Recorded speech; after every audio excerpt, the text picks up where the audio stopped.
Blast ahoy and good day once again to ye mateys. I be Josh the Pirate, your dutifully interrogative and sensitively analytical DM, Josh the Pirate, and it brings me more joy than finding a new group of people with whom I vibe so hard that I wonder how I never met them before, to welcome you back to Corsair's Cove for another episode in my Humblewood world for more of monsters and magic. With me, I have my hearty crew, the investigative Daria surname redacted, the probing Karen Schlink, and the explorative Brendan Ellis. So, let's talk about these splendid individuals. Sensitively analytical, yes. It's been very sensitive recently. Brendan, who the heck are you? My name is Brendan Ellis. I too am a sensitive prober. I am an actor and director here in Perth. I'm Brensa in chat where I'll be shitposting. And I got back from a weekend-long LARP. And it took me about a day and a half to 2 days of doing nothing to recover from that. But now I'm here. That is true. And yes, I won the LARP. Oh, good. Nice. Yeah. Of course you did. That's possible. Yeah. You look like a person who would win LARP. I don't know whether that's a compliment or an insult. Exactly. If you don't know, then you don't know Daria very well. So if you're not sure, you can't afford it. Look like I would win LARP. It's no, you obviously look like someone who both. would come second at LARP. Oh. That's even worse. Jeez, that's a burn. You look like you'd be runner-up in a competition. Yeah, you look like you'd lose to me in LARP. Yeah. Yeah. You look like you'd get a participation trophy. Wow. Karen, who the heck are you? Is this where I have to disclose my box of participation trophies that I don't know what to do with? You don't have to disclose that. Oh, you just did. But are you a I'm not prober? making you. Am I a prober? You could say I sometimes ask probing questions.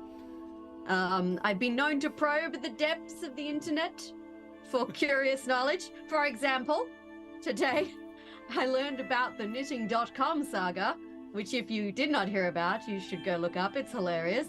The short version is two tech bros, aka entrepreneurs, had a podcast about their entrepreneurial stuff, and they talked about how they just paid $80,000 for the domain knitting.com. And they were going to disrupt the world of knitting and really wreck the industry, along with some other vaguely demeaning sexist and racist shit about grannies and Chinese people. And unfortunately, the knitting community is not to be fucked with, and they rose up in a mighty wave of internet rage and yarn-based knowledge and just destroyed these guys. And I'm like, this was brutal, but at the same time, deserved. you guys had $80,000 to pay for a domain. I think you'll be okay. Yeah, they'll be fine. Yeah. Like, let this be a valuable lesson to you. Like, a lot of the rage was about how they clearly didn't know anything about knitting. Because they used a picture of someone crocheting.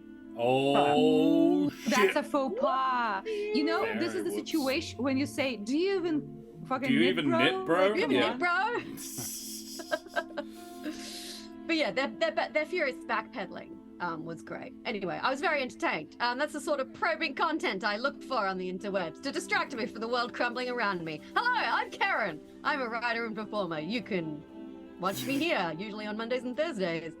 You can listen to me on the D&D podcast, There Be Dragons, and you can follow me on Twitter, where I find such engaging stories as the knitting.com saga. Or you can follow me on Instagram at Miss Lola Moore, where I share my burlesque adventures, and I will be competing in Miss Burlesque WA on the 24th June. If you live in Perth, you're welcome to come and watch and maybe cheer or clap or something. Or bribe judges if you're Daria. Yes, engage in an elaborate bribery plan to get me to win.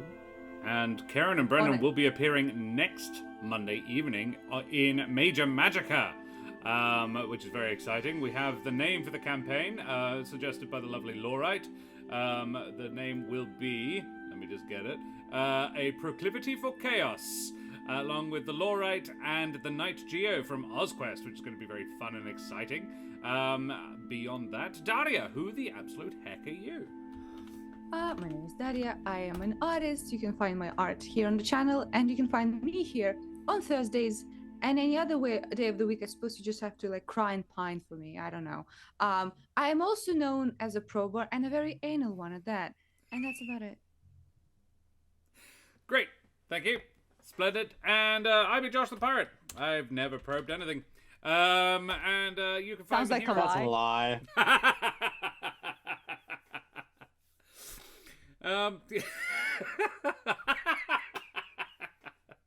Too many people that was a double calling me tap. on this, all of it. Chad's like, nope, bullshit.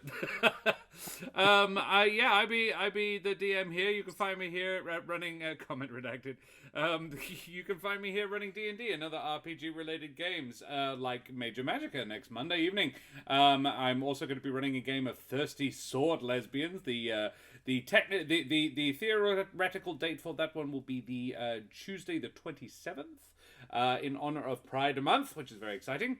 That's a Daria question, Bishop Blood.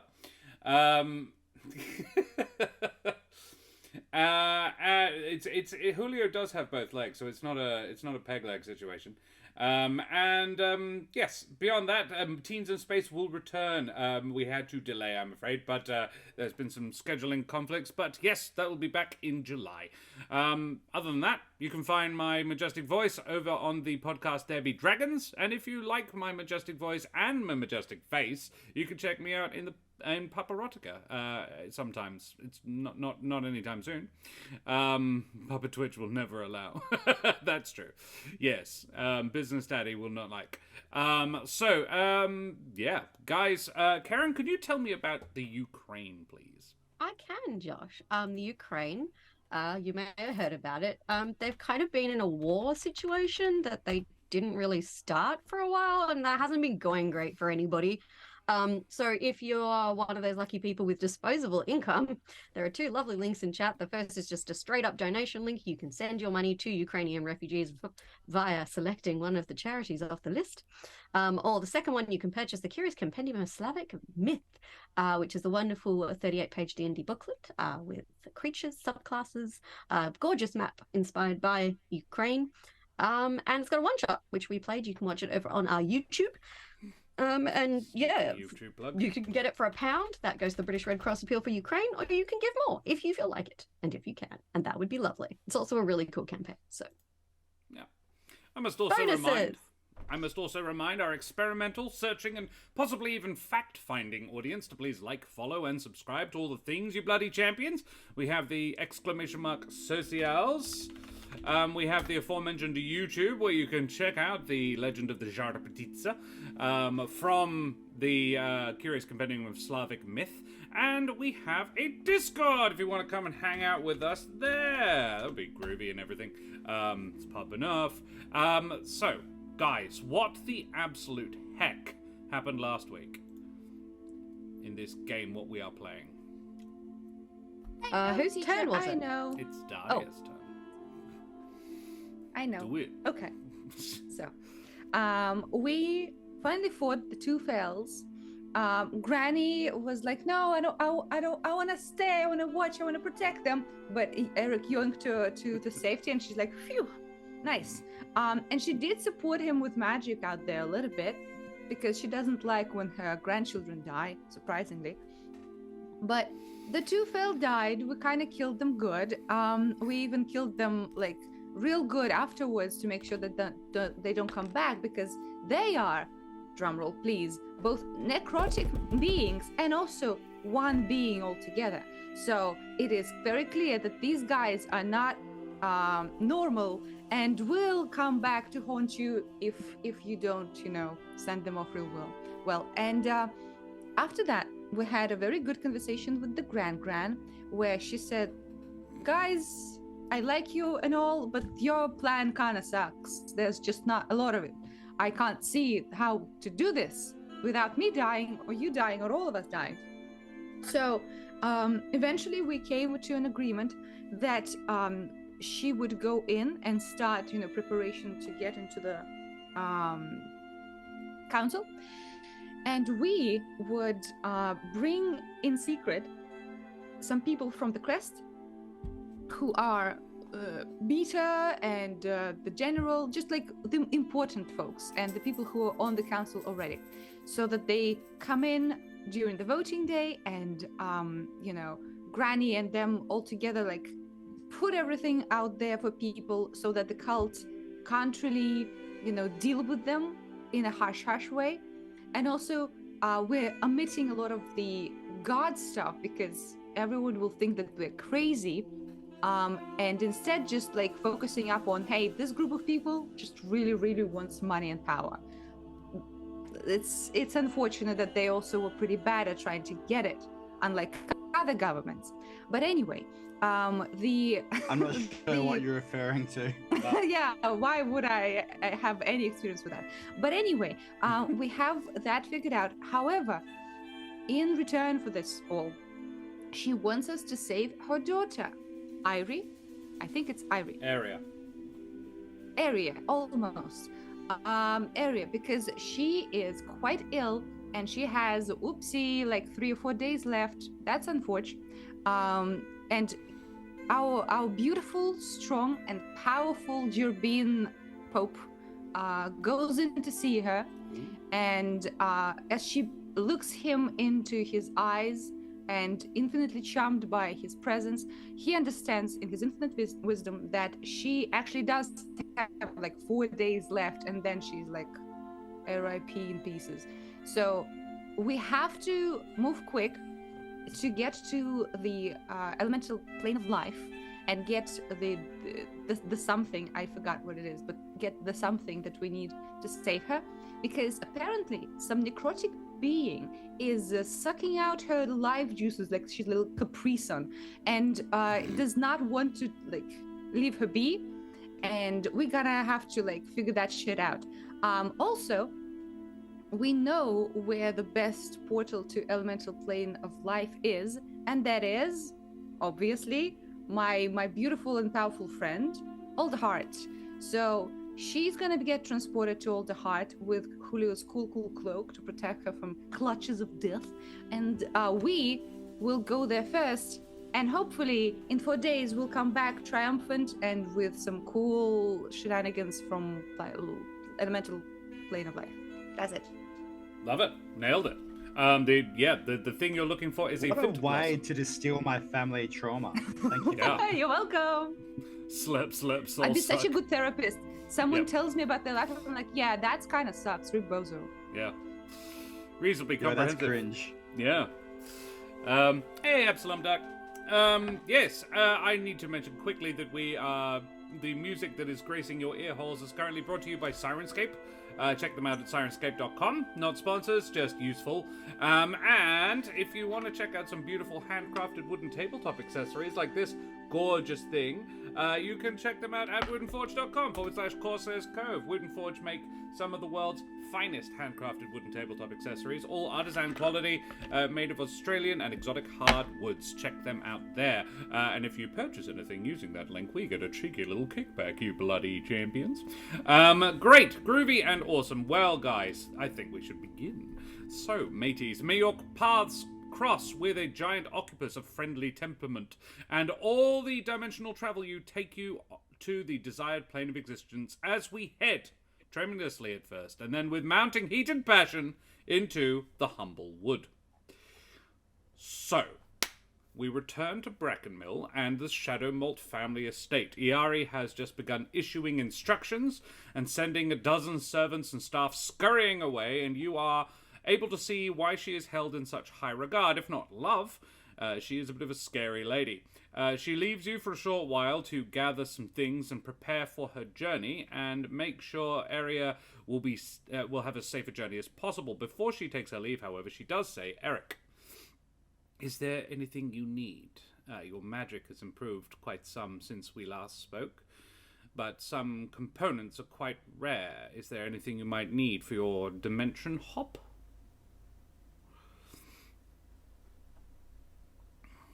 You are muted, dear. Yes, I sure am muted.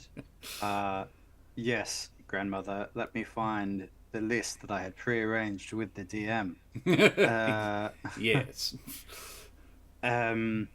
Something which may be generally helpful, which should last me a good long while, would be something that I can use as a focus to scry a crystal ball or a mirror or something like that. I don't suppose you would happen to have something appropriate? I'll see what we've got. If there's any lying around, you can certainly have it. Okay. Well, if there was any household that would just happen to have a magical scrying focus lying around, I suppose it Worth would be 1,000 gold pieces, I think was the main trick. Yes. Yep. We don't value the. How much could a scrying orb cost, Michael? $20? Yeah, exactly. Splendid. The back of a spoon. The top of Julio's head. It's not shiny. Got a toupee on it. Yeah. There's Yes, a reason why beautiful. he has a toupee. Yeah. Turns out it's actually just a crystal ball wearing a toupee and an eye patch. I refuse to allow Julio is bald canon. Only on the top of his head. No, that's the worst. What do you mean? Don't want a shaved mouse. And Alrighty. there's just a little patch around one nipple. Yes. For Right. special occasions. Yeah, Raleigh did it a long time ago. So, yeah, she leaves you. She says, write me that list. Write me that message and I'll send it. And she goes to find you a crystal ball, apparently, and a teleportation scroll. Okay. Who do we want to send the message to, and what should we say? Well, we need to contact Banatharidin. Oh no, wait, who could she send it to? Beta. It's probably the Beta. best bet. Beta. She knows all three of the councilmen that are there, but Beta is the speaker. Yeah. She did say she doesn't know Benaceridin. Yeah, never Right, met her, so yes, she so we can't know we have to send. send it to Beta. We need to send word to Beta that they need to get to Alderheart for the election. They need to bring appropriate Humblefolk representation. So Banatharidin, Riffin, Susan, the other But guy. also in secret. Because if the city sees them coming Yes. in a big group, that's a problem. Yes, they need to be discreet. They need to get there without being rumbled. The problem is that we know that there has been at least one ambush attempt by the Purge Guard. Mm. Is it going to be safe or possible for them to get to the Alderheart without an escort? Well, they can take an escort. I assume they have to, just their own safety. But would it be a subtle escort? I suppose they'll just have to make that call about how many people they can take to kind of feel secure, I suppose but not the attract main too much attention. point is that it needs to not look like an army marching on the Alderheart. Exactly. Cash, you can make a... For military matters, what would you roll? Ooh. To make a military judgment. Insight? Yeah, I'll allow insight. Sure, make an insight check. And that is a 4 + 8, so 12. 12. Yeah. You... Is it just mine that isn't refreshing? Refreshing? Let's try again. Why are you not loading the dice? Because it said rolling, but it never actually came up. Yeah. On a 12, you would... you don't really know enough about what's going on beyond where your own line of sight to be able to take a good guess at what's going on. But if your subordinates were successful, as it appears they have been, they have taken out a good chunk of the Perch Guard. Certainly, and Alderheart is a big place. So if they're going to fortify it in any great strength, they're going to need most of what they've got left, which means that outside of Alderheart, the brigade is probably at this moment relatively free to operate. If they do it in reasonable numbers, any bodyguard, a platoon strength bodyguard would probably be more than sufficient, given what the perch guard has left, unless someone knows they're coming. That's probably safe. Yeah. Well, they don't... Yeah. Can you please remind us, DM, did we organize for an exit from the Alderheart to be outside of the gates? Yes. The exit from your super secret hideout is quite aside from any of the gates. Cool. So... They could get back in that way, yeah. Yeah, great. Because, it just occurred to me that if they even did get to the Alderheart, that they probably wouldn't be able to get in. But we've solved that problem because we're smart. Yep. Having the city, literally the city on your side is kind of handy. Yep. I'll kind of explain this as best I can. Yeah.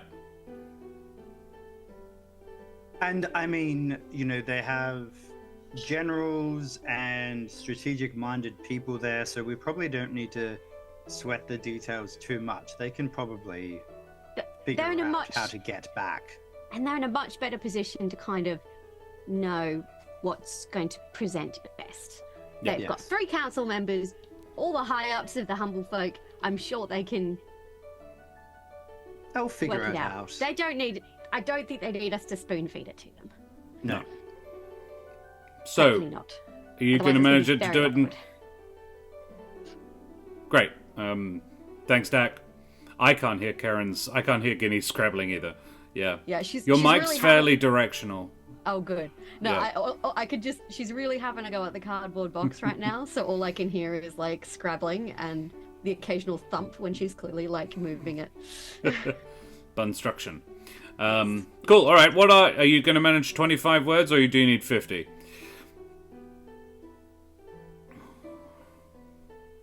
Ash, do you want to compose the message? I knew you were going to ask me to do it, damn it. Well, do you I can help? workshop it if you like.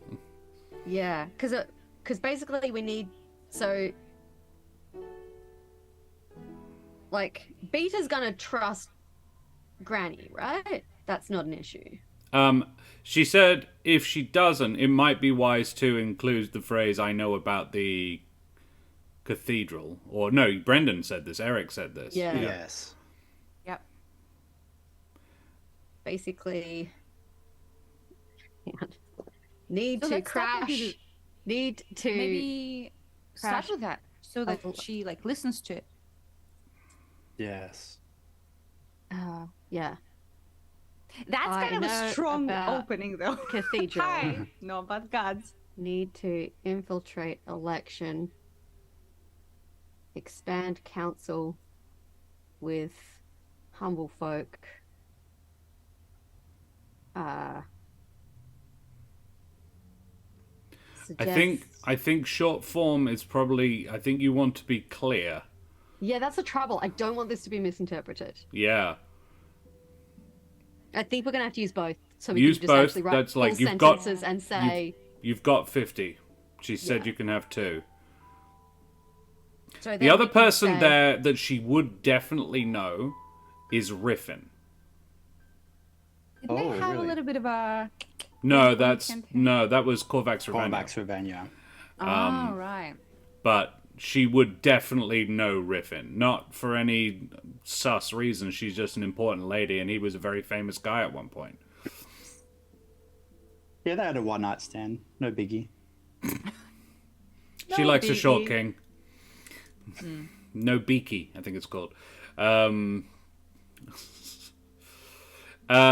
While you're sort of composing this and chatting about exactly how you should phrase it, Granny comes back. Actually, no, Granny doesn't come back. Sorry. Area is pushed up in her wheelchair, Oh. in her wicker wheelchair, by August. And she's clearly wanting to speak to Ereq. She says, "Look, I know you don't feel too kindly towards the family right now. Mother let me read the letter you sent. It's okay. But she agrees with me that you should have this." And she holds out a leather, it's a leather arm guard, a bracer.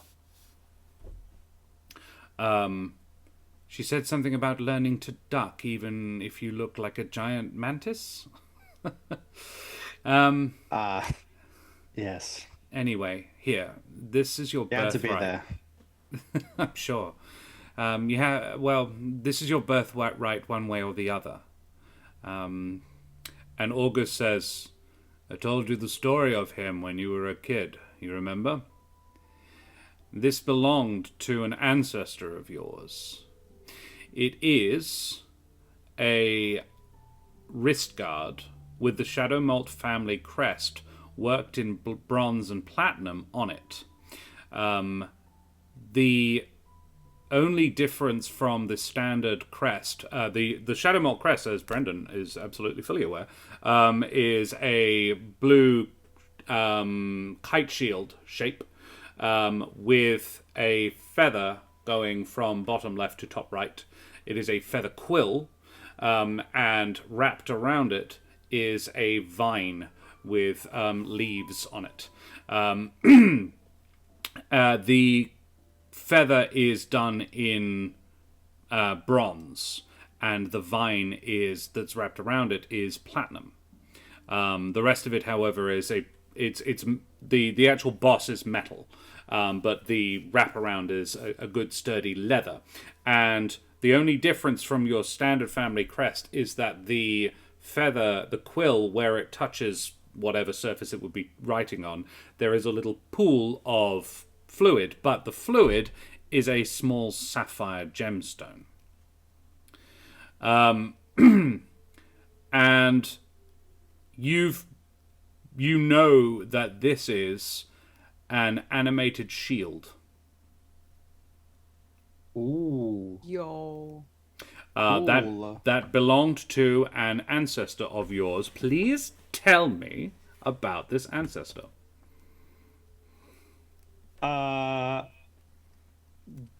Do you want me to deliver this out of character, or do you want me to deliver this kind of like after the fact in character so we can have the others learn this in character without me having to repeat it? I think that would be cool. Okay.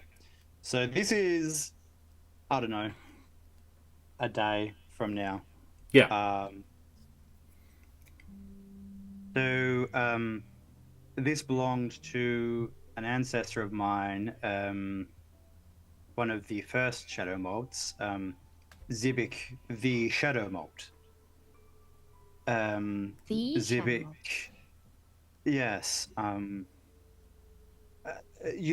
My family has always been about land ownership and diplomacy and striking bargains. We've never really been big and burly and armored and fierce. Well, not least on the field. But Zibik used to have a way with the shadows. She would sneak in through people's windows or even through the sewers sometimes and find people when they were sleeping and whisper venom in their ears and cause them to act unlike themselves. Like Sometimes a nice person. there's a reason why I have misgivings about my family. But this is, in some ways, certainly not a hero, and if you were to ask most historians, they wouldn't know the name, and that's kind of the point. As much as grandmother will probably be in the history books for as long as there are books. This idea of manipulation and pulling strings in the shadows is what many Shadow Mots live up to in admiration.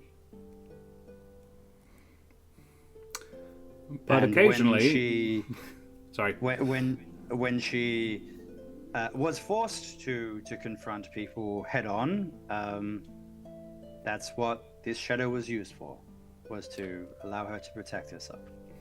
and if you put it on and press the blue gemstone, a Sure. shimmering blue-green shield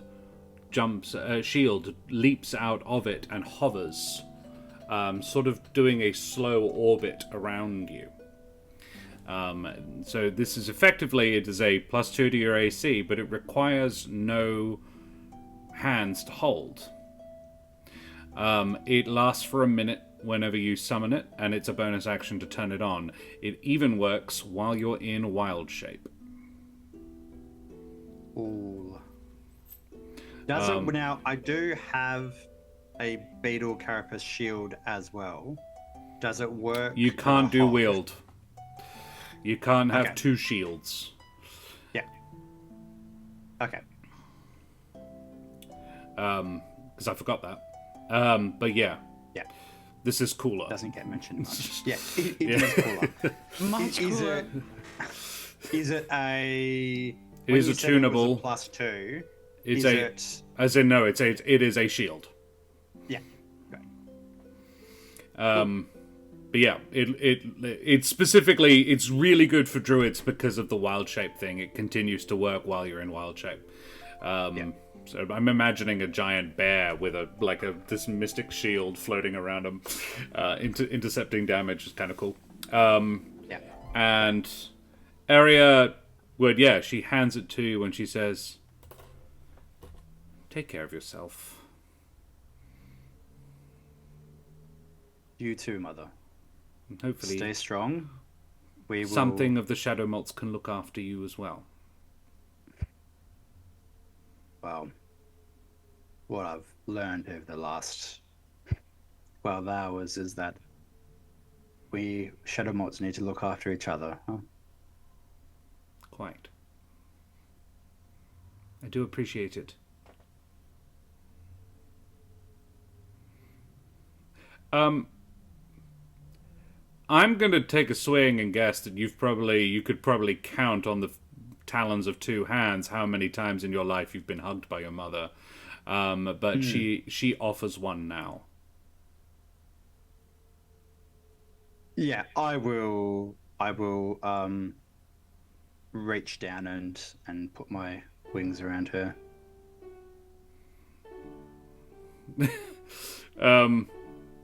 It's warm. There is genuine warmth in it. I hug her tighter to give the warmth back because she needs all that she can get at the moment. Yeah, she is weak. Initially we were like, oh, she's not trying at all. No, she is. She's putting everything she's got into it. Yeah. Yeah. And as you stand up, you can see a tear in your father's eye. Mm-hmm. And he's like, good luck, boy. We'll see you when you get back. In 3 days. I will see you, mother, at the Alderheart. Father, will you be joining us there? You couldn't keep me from it. Good. I'll watch them. You just come back quickly. I'm curious to see this chapel of yours.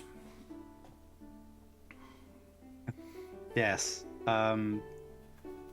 A lot of people have been passing through there recently, and hopefully when this is all said and done, it will be a permanent fixture of busyness. Is that a term? It will. They will have a lot of people in it.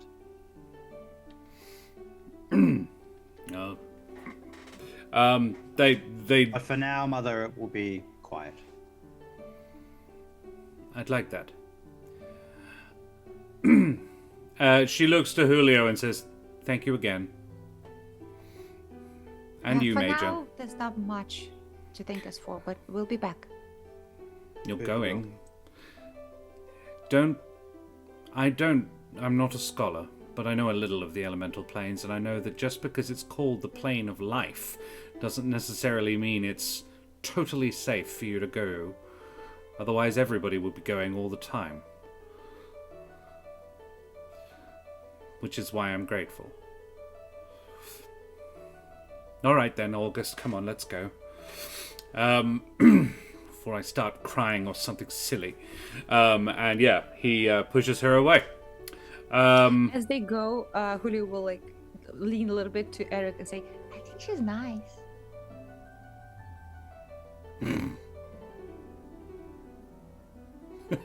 Imagine thinking life was safe. Yeah, exactly. Fools. I don't think any of them did, Red. Well, yeah, that is bringing me a good question though, Ereq. Your house is supposedly like filled with knowledge and shit. Can we like have a book of a guide to elementals for dummies or something? Because you have only been to a plane once, and it's a different plane. And Kesh was to a plane once, and I've never been at all. You've never been? Okay. You realize that I'm the person who's gonna be saving your mother. Sure. You're gonna make me angry, I'm gonna fuck her first. So you better behave. What? It's a joke. Wow.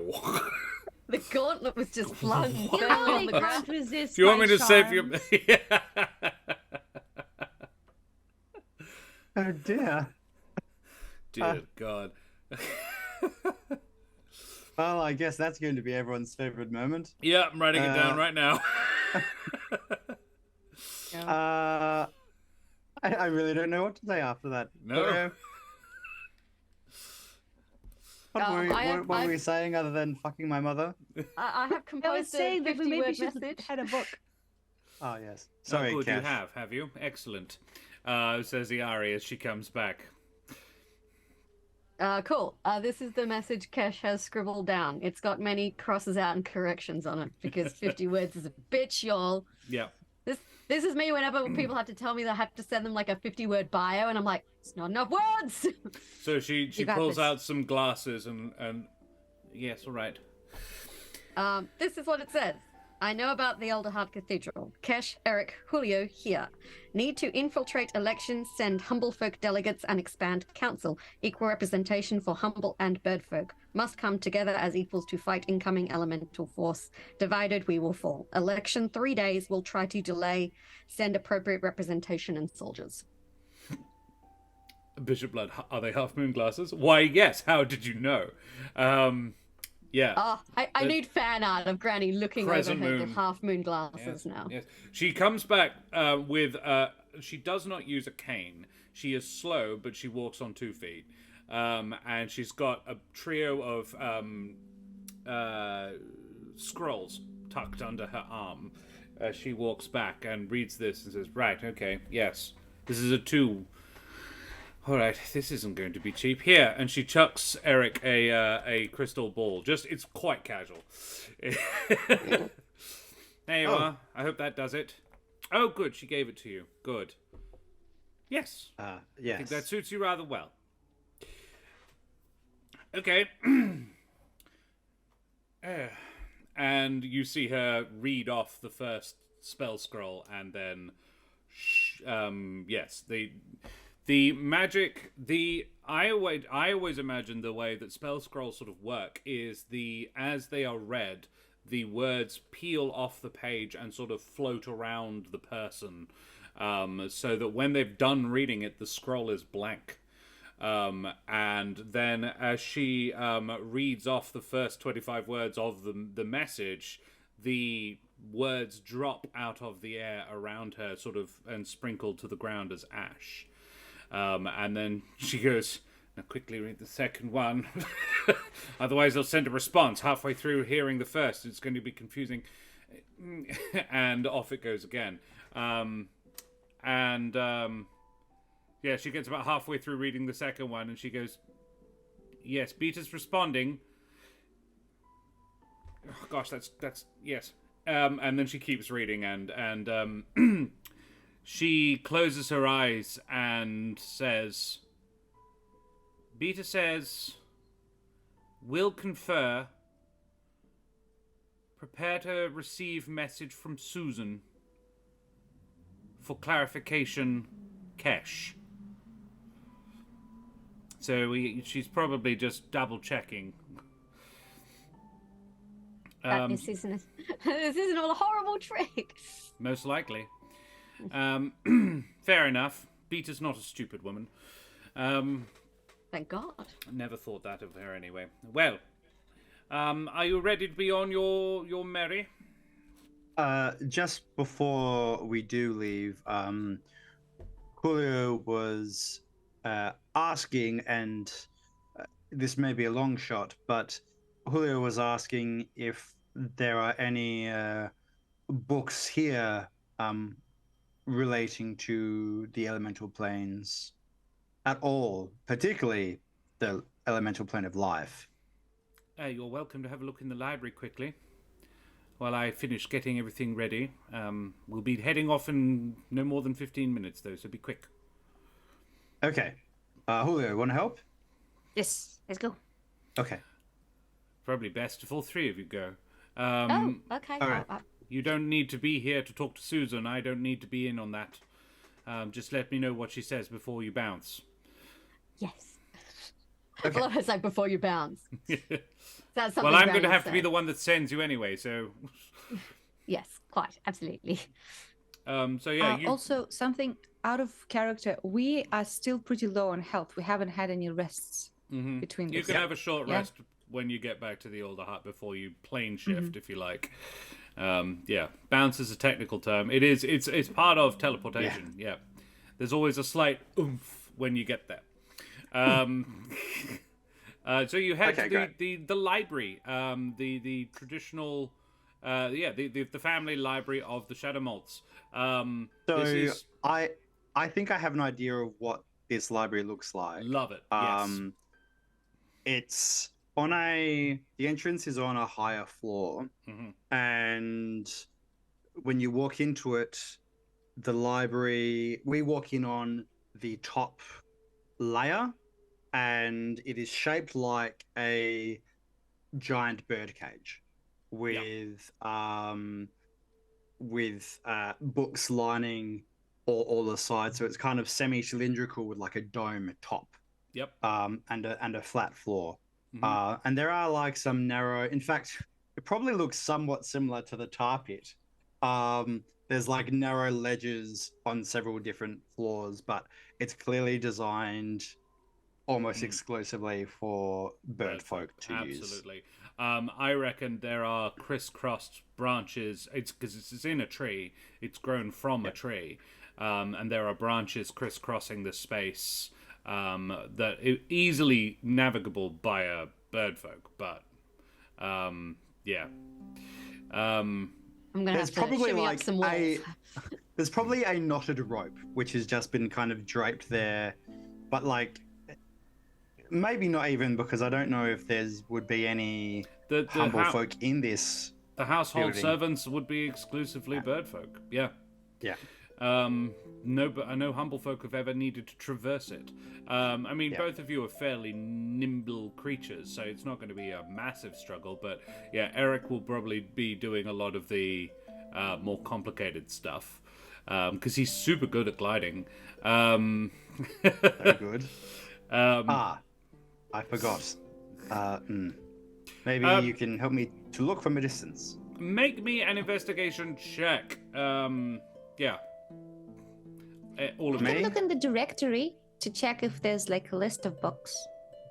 Okay. Oh yeah, do they have an index card system? Yeah, tick, tick, tick, tick, tick. I got an 18. And is it haunted? These are important questions. Cash, would you like to help me with the Rolodex? Absolutely. What do I roll to help Julio with the Rolodex? Nothing. I rolled with advantage. Hopefully. Yeah. Yeah, that. I'll Plus just 9. stand there and make encouraging noises. Sweet. And Love I'm a good gonna index. guidance myself as well. Sure. This is most irritating. It is not. I'm gonna have You're to not seeing the restart. rolls? Yeah, they're just. I It's also coming can't up that see it's Eric's doing it, but it's not actually. I'm having to refresh my browser every single time someone rolls it, which is a pain in the ass. Yeah, I can't see Eric's, but I can see mine. Mine is 24. yeah. And it's really funny because I renewed got my the same D&D issue. subscription today, and I'm like, you provide such a great service. Love the money I'm spending. Never mind. No, I can see yours. Yeah. A 24 is pretty decent. So Julio is able to, with Cash and Julio, basically they take one look at the room and go, nah, don't think we're going to be of very much assistance here at all, Ereq. But they do manage to have a poke on through the library's index card system. It's not exactly a Rolodex, but between the two of you, you manage to find the section, at least, that you would be needing in the first sort of couple of minutes. Ereq swoops to a branch that you two straight up would not have been able to get to without some serious acrobatics. And Ereq, you managed to find a couple of books related to the elemental planes. One of them at first feels like it shouldn't really be there. It doesn't seem relevant. The title is Of Elder Gods. Oh. And it speaks of a sextet of deities that battled for millennia before eventually creating the material plane. Those are Elder. Yes. Without taking a while to sort of process it all, that's the sort of the information you get from the top layer. I would like to pocket that. I thought you probably would. You also find one that is sort of a primer on the. It's called Palinar Journeys by Mims Templeworth, and Mims Templeworth was a hedge explorer some 400 years ago, or songs ago, as they call them in the Humblewood. And yes, Templeworth went to 4 of the 6 elemental planes and did not return from the 4th. But managed to survive 3 different planes, one of which was the plane of life. They started at the easiest and went up. They made it through the plane of life, the plane of water, and the plane of earth. Then they went to the plane of air and never came back. Plane of fire and the plane of death are considered to be probably the most hostile. He was working his way up to them. He managed to survive on the plane of water, which is no mean feat because it's full of it. What? The plate of water's full of water? Yeah. He probably had a bunch of. He does in the very final pages detail his plans for surviving on the plane of air. Basically, he says he lists levitation potion times many, and. Is there a little comment in the note saying, I'll be fine? Should be right. Should be right. Potions solve most problems. But yeah, the plane And the of life... footnote underneath that says it was not fine. Little did he know. The Editor's plane of note, life, yeah. however, he says... the big note he makes is that those who are capable of seeing well in the dark may want to take something to shield their eyes with. Light. For the plane of life. Yes, let's find you some sunglasses. He says also there are many beings there not to be trifled with. What a shock. Yes. Whilst the plane of life is noteworthy for being the most bengin to creatures of the material plane, it is not to say that it is lacking in hostile life forms. The notes are sort of ye olde worldy terms in terms of phrasing, but still quite scientifically clinical. He was clearly a think Darwinian era researcher. That sort of I have made many observations on barnacles for over several months, and in the course of my investigations, it's that sort of a Sure. The Beagle makes for a fine vessel, 3/6 of the wind behind us at any one time, and we can go along at a great clip. Yeah, a naturalist and a gentleman, exactly right. Mims Templeworth. Any references to inhabitants trying to strike deals or bargains or like getting shifty with their words? He says that knowledge of the languages Sylvian or Fey, and he spells it F-I-E, would be useful, though the occasional more powerful being did seem to speak Auran. Okay. DM, would I know, does Druidic have any overlap with Sylvan? Some. Or any other language? You might be able to. He does not specify, but you might be able to get away with it. Okay. You would know it has some. It's like Latin as opposed to. It's like talking to somebody who speaks German. If you speak English, there's a few words in common, but it's not the sort of a great language. You might be able to get the vaguest idea of what they're saying. Okay. Your best bet's Primordial. You speak 2 of the 4 dialects. You speak Ignan pretty damn well now, and this is actually, it came up recently. Brendan, Ereq's been studying Ignan since he met Julio. In fact, since slightly before he met Julio. So, we've decided that Ereq is now, coupled with his relationship with Hope, I would say now that Ereq is conversationally fluent in Ignan. Am I more fluent in Ignan than I am in Auran? I would say more fluent in speaking it, yes. Okay. If somebody was to speak to you in Auran, you'd understand it perfectly. But replying, it's a bit of a wacky one because it's an understanding. It's like inherited knowledge. It's something humans don't do, but it's more like an instinct than and I think given that you're not as in touch with your bird side as some other bird folk, you are almost less so for the Auran. But Ignan is very much and that one is it is dialects. So there is. If you speak Ignan, you could probably make yourself understood to someone speaking Auran, given your knowledge of Auran as well. Okay, great. Yeah. We have a way.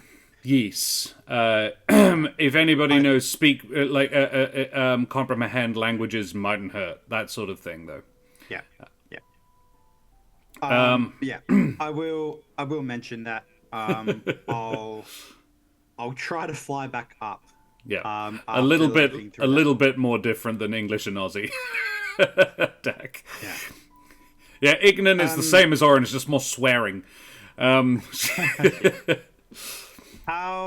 are the two of you with languages? This book, please feel free to have a look. Seems to indicate that Sylvan. What were they? Sylvan or Fey? Oh, I speak Sylvan.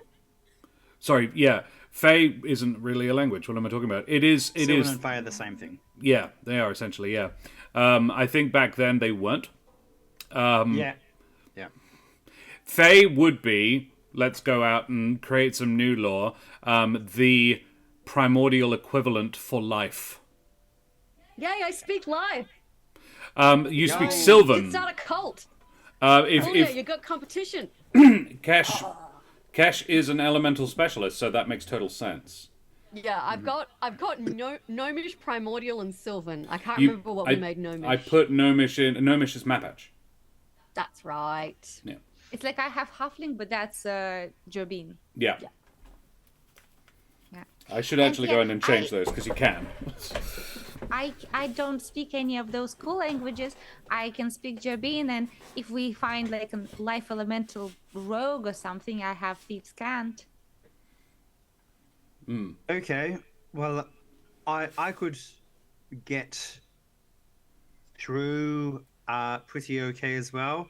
And I can speak to plants, and considering what is the biggest life elemental that we know, that should be fairly helpful as well.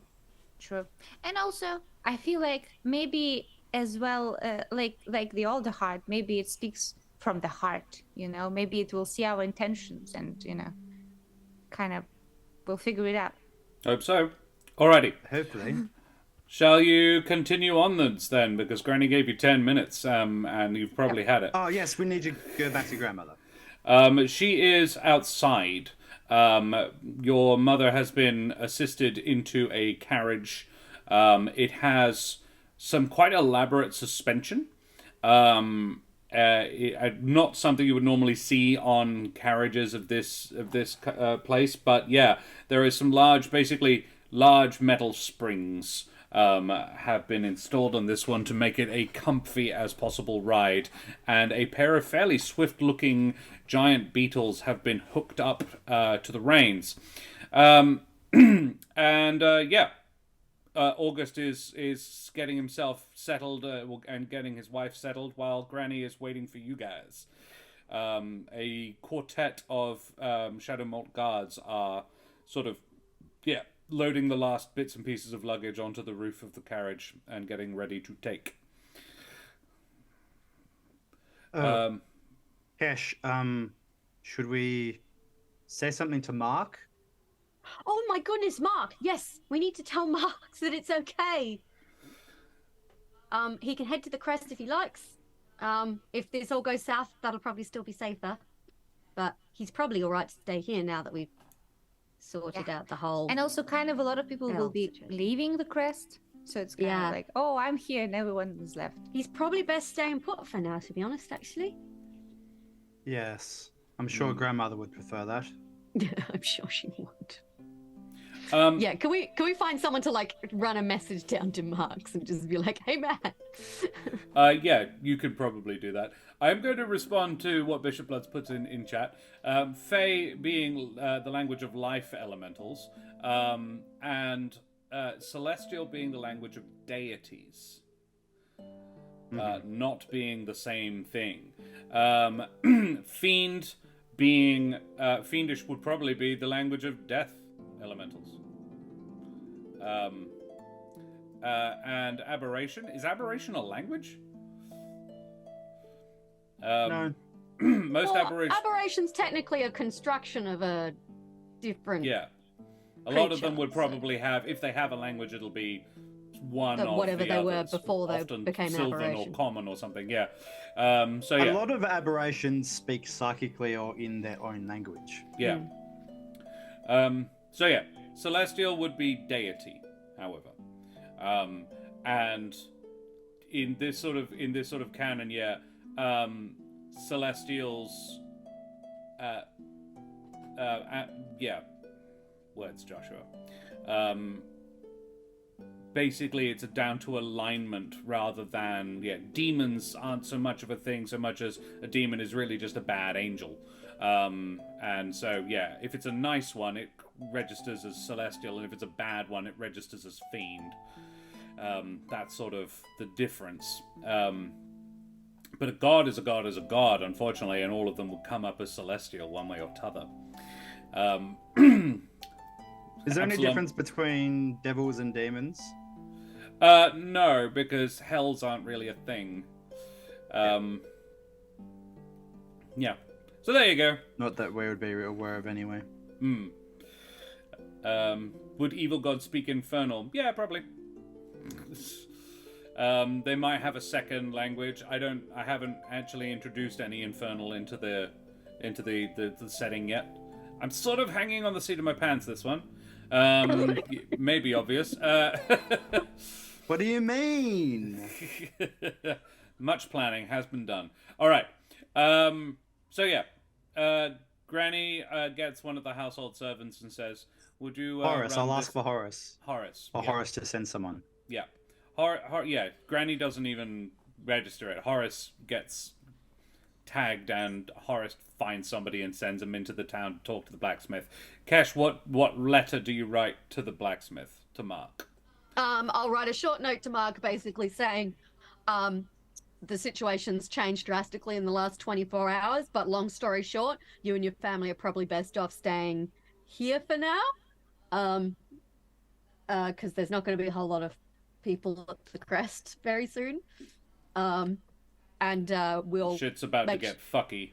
Shit's about to get fucky. We'll let you know if we think you need to move, but we honestly think you'll be safer here than most other places for the immediate future.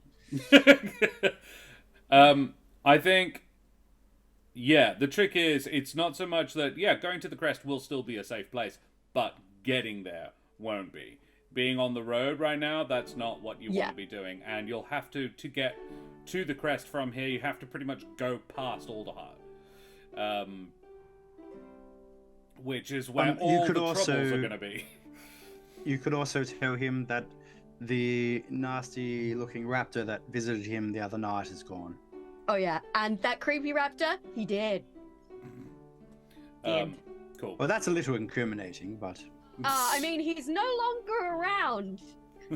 Definitely, he's alive and thriving, but not here. He went to the farm upstate. Yes. Yeah. Yes, cool. He went to Auntie Raptor's farm for aging raptors. He went to Auntie Raptor's holiday home for aging raptors pie company. Yes, that's the one. Cool. Okay. I bet it tastes disgusting though. Probably. So, yeah, Granny says, well, are you ready? As ready as we'll ever be. Yes. I like Dak in chat. They tried and failed. They tried and died. Nice. Yes, good reference. Alrighty.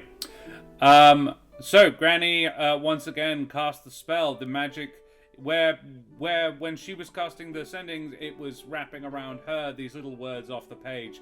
This time around, they glow a green and start wrapping around you instead. And then yes, a portal. She says, "I hope you want the base of the tree because that's where you're going." Yes, I was going to ask. And yes, you find yourselves standing on the grounds outside Alderheart, looking up at the canopy of the great tree above you. You are not near any one of the specific gates, but you can see a couple in the distance. Cool. That was rather uneventful. I was kind of expecting that to go wrong, but it didn't. We're here. We're fine. Everyone fine? Everyone Yeah. okay? Okay, good. Now, Julio, let us go negotiate our way to the plane of life. Let's go. Onward! Yay. Believe it's the original Dune, Absalom Dag. Tree Pope is home. Hey, treasure. Yes. So, you go back in, presumably through your secret entrance? Yes. Secret Very much so. Tunnels. Yeah, through the tree. You do that. Through the old art. Yes. You go back inside. So, when you return to Alderheart, what are you planning on doing? Ooh. Should I? No, I don't think I will. Because... So you tease. Do it. Oh, all right, then fine. I was just going to say, before you bounced, Granny would have said, might not be a bad idea. I know we're in sort of time as a factor, but if you can... she would actually lean into Julio and say this. I know time is a factor, but if you can think of anything, more tricksy like what you did before to draw things out, make things more complicated while you're in the city, before you do whatever it is you're going to do, might not be a bad idea. I got it. And then you blamf. You get back up inside. Kesh, you are met by one of your subordinates, one of your sergeants, at the door, basically. They are guarding all the entrances to the super secret hideout.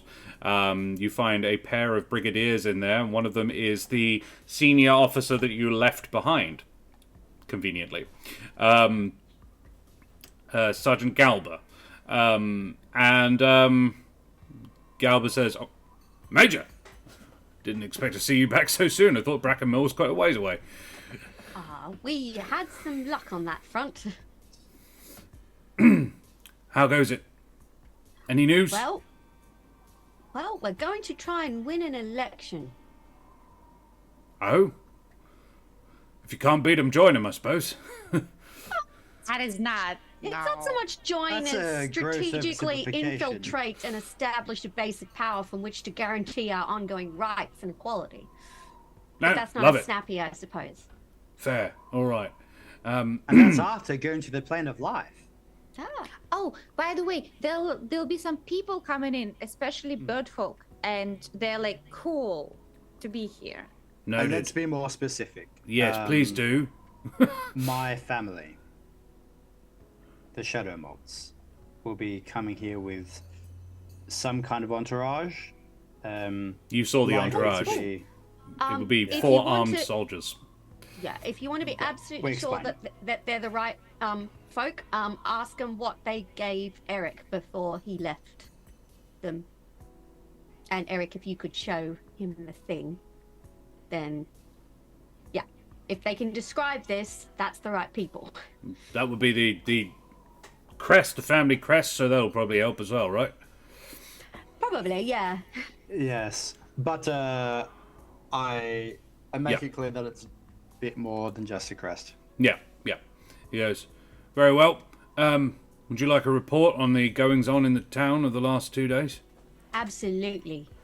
All right. Apparently, last night the Perch Guard went full occupation force on the city. It's been a bit of a 12 hours. The gates are in full lockdown, so it's probably for the best you didn't try and get in that way. I don't actually think it would be possible anymore. They've got guards checking everybody. They are going through people's pockets. I've seen strip searches, particularly on humble folk, and usually at the gates there's also a witchy-looking person or two. If you take my meaning, Could someone you with elaborate? a bit of magic about them. Like my kind of magic, or like a dripping black kind of magic? I'm no specialist, sir, but I wouldn't say dripping black magic. Though they tended to be cloaked. Certainly not a wholesome fella. Not always a fella either. But yeah, often a magic-y kind of a person.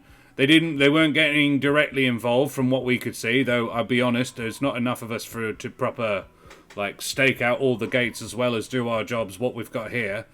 But yeah, it looks like getting in and out through the main gates is not going to be doable for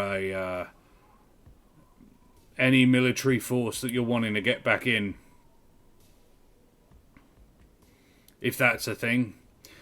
Any word of... Well, that's a good thing we have the Alderheart then. It's a good thing that we can literally smuggle everyone inside through these magical secret tunnels. It's really convenient for us. It is rather handy. Any word about the forces you sent off? Oh, they're doing great. Captain Esticle has done a number on the forces he encountered. Good. Good to know. All right. I imagine they feel like they've been kicked in the Esticles right now. They probably week. ballsed it up. Every Nice. week I forget that his name is Esticle, and I'm reminded, and it's a joy every time. It's just fun. Yeah. Yeah, it's so good. He's giving you this sort of lowdown as he's escorting you back up the tree. And about this time, Kesh, you get a message in your head from Susan. The message reads, or it goes something along the lines of, "Hello, Kesh, Susan here. Just wanting to check in. Beta says she got a message from Iari Shadowmolt. But from you. Is this true?"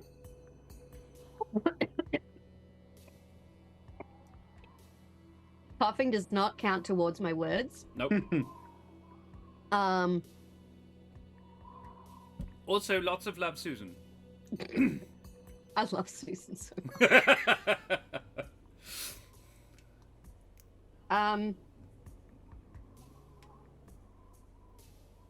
How best to put this? Susan's a hedge, right? Because Yep. for some reason, I picture her with a bunch of marshmallows skewered on the tips of her Aw. spines. Yeah. I'm gonna. And then you throw a fireball and get a breakfast? Yeah. I'm gonna find a picture of Susan, because she's a sweetie.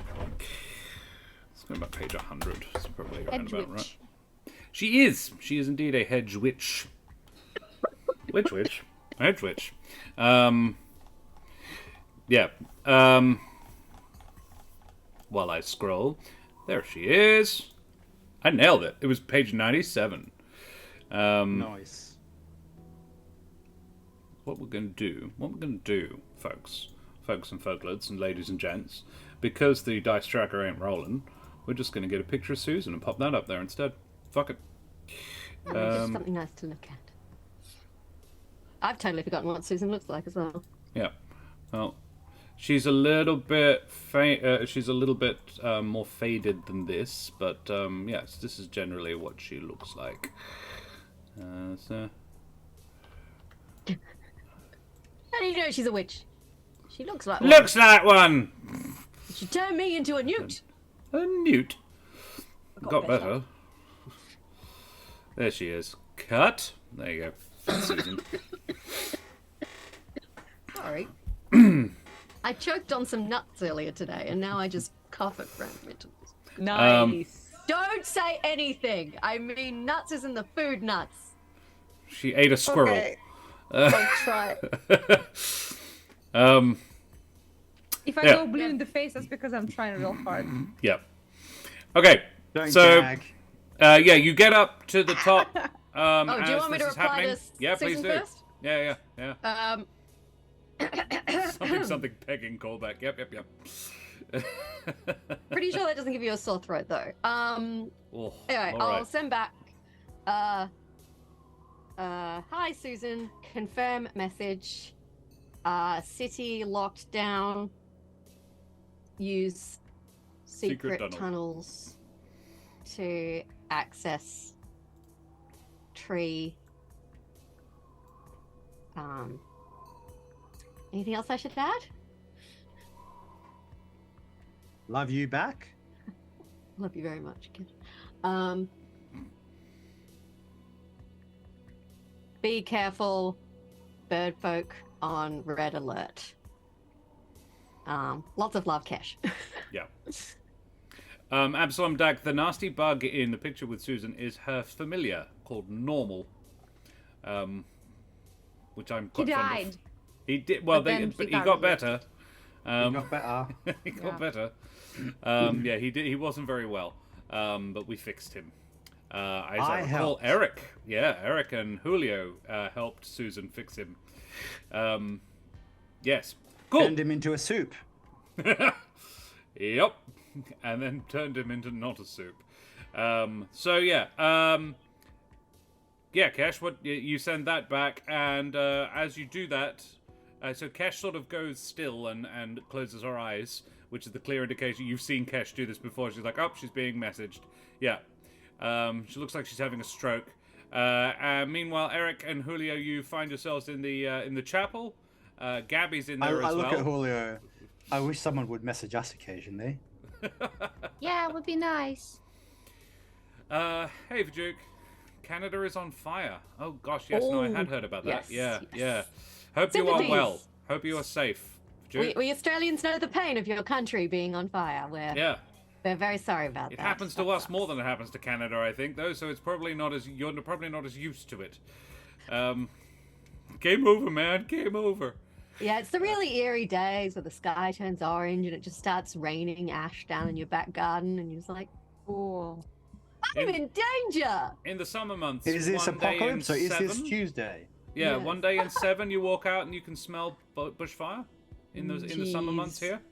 Jeez. But like, it's not fun, and I'm not like trying to minimize how sucky that is for you, Vajuk, because it is. Yeah. All right. So, Gabby is there. As Cash is doing the thing, can I talk to Gabby real quick? Sure. Gabby. Hey Hi. guys, how are you? Wait, great. How are you? Rested actually. It's been, look, I didn't mind at all with all the helping and everything, but you guys really put me to work. So it's actually been kind of nice to have a 24 hours off. Yeah. But I'm ready. What's up? understandable. What now? What are we doing? Well, I She, like, have a cracks her question neck, like- actually. So before I left, I kind of did a stinky for the government around here. Did you hear of any like social unrest or people being angry with the administrative powers around here? Oh, well, I've actually been asleep for like the last 24 hours. I knew you guys were leaving. I didn't really. I'm sorry. I've honestly building like 4 magic items in 3 magic items in like 4 days is exhausting. So yeah, I was dead to the world for the last like 12 of the last 18 hours. But Galba here, he's been having a poke around. Maybe check with him. And Galba is sort of standing next to Kesh while she has her stroke. We will. Well then, a follow-up, Gabby. You seem excited to get back to work. Is that right? Yes. Yes. Well, I think I have a proposition for you that you might enjoy because Okay. this one has a lot of creative freedom, and it gives you an opportunity to be stinky to people up top. So I'm kind of gonna be busy a little bit saving Ereq's mom's life and being cool on the elemental plane of life, but I want someone to continue my good work with Okay. bringing chaos to this place. Yes. Yes, and who better than a person who you can make something special, you know? So what are you Uh-huh, thinking? uh-huh. What are you thinking, old buddy? Well, I know nothing about inventions, so I will leave the actual step by step to you. But the idea is we have a few days until we're back and are able to, finally face the issues and the stinkers up top. So we have to find a way to, occupy them a little bit for a while, Some light unrest, maybe some, foolishness in their office. You know how it goes. Are you wanting like vandalism or like you're wanting me to foment unrest? Yes, maybe one of those monkeys with symbols, but then flying around city in droves. I don't know. Hello, I'm something here. What's a fun. monkey? It's a pirate thing. You wouldn't understand. I'm back. Yeah, So I'm with something- you. Yeah, okay. Something which is harmless but annoying. Okay. So you want me to make some sort of mechanical thing that is harmless but annoying, that is annoying to specific people? Well, yes. We kind of want to occupy the perch guard and the tenders for a bit. The bad tenders, not the good tenders. Yeah, I We do want know them that to- they to haven't have- had much luck with that. That's true. It's only been a Anyway. day, but yeah, I think they had like half a dozen recruits. All of them are crap. Sick. Yeah. No. They did get swamped, but then it became very quickly apparent that they were useless. So, yeah, the word got around that the tenders are like a complete waste of time now. We'll deal with that later. So like Yeah. no one is being recruited into the tenders anymore. Like just no one's into That's it. actually a good way to, do something because the tender location through and through. If you could, make something that makes them quite, focused on something other than the city, that'd be nice. As in If the I may few make a tenders that they've got. suggestion, Yeah. perhaps something directly aimed at Sobel, perhaps something in his residence, perhaps also the bathhouse he likes to go towards. Yeah, that'd be good. Yeah. So you want disruption, you want Larimar and Sobel to have a really sleepless Shit few time. nights. Basically, Yes, especially we want to delay the election as long as possible. And we want Sobel on the back foot. So he's like restless, annoyed, bags under his eyes, not in his top shape. I love it. Can I borrow a guardsman or two? Kesh? Oh, yeah. Sounds like a valuable use of time. Oh shit, you're back, Cash. Nice. It's only 25 words. She was probably not out very long. But yeah, this is like she would be leaning out of the little huddle that you guys are in, going, "Hey, Kesh, can I borrow a brigadier or two as an escort around the city? And frankly, I'm a bird folk and it scares me Oh, yeah, absolutely. right now." No, be safe. And then there is Kesh. Can you all three of you roll me perception? Sure. It would be very dickish to ruin this wonderful secret hideout we've got. 24. Nice. 23. I got a 7. 23, and Julio got to 7. Kesh, you Yeah. here, probably because you're the closest to the entrance that you guys just came in from. You hear the chatter of an excited young male voice. It's got a sort of a whistling quality to it of a bird folk, and you see the other Wildwood Brigadier that you left downstairs guarding the entrance, escorting Spencer Diaz back up. Yeah. It is the little pigeon lieutenant that you have, and he looks like he has seen better days. Hey, Tony. Yeah. He looks like he has fought a battle or two in the last 24 hours, and you happen to know he probably has fought at least one. But yeah, he is cut and bleeding in several places. He has a black eye. The area around his beak on the left-hand side is swollen, like he got punched there by something the size of a hammer. Yeah. He looks like he has had the worst time. He's missing a bunch of feathers. His armor is scraped and torn. And he goes, "Hey, Major. Spencer! There's a lot of stairs. I came as quick as I could. Excellent. So, good news. The ambush worked. Yes, we heard. Went very well. Oh, good. You can go back down now, Corporal." And the guard just comes straight to attention, salutes him, and then goes back down. And it's a bit cool because, Kesh, I don't think you'd ever seen Spencer be that casual in his position of command before. And he goes, "So, how are we thinking about my infiltration? I'm up for it. I'm ready. I defected. Look how defected I did." Very defective. I was going to offer to help to fix it up for you, but perhaps we No, want no. to... This is a disguise. Yeah. I actually came through the battle completely uninjured. How annoying. You had to great. get someone to do it later. This was mostly Ool.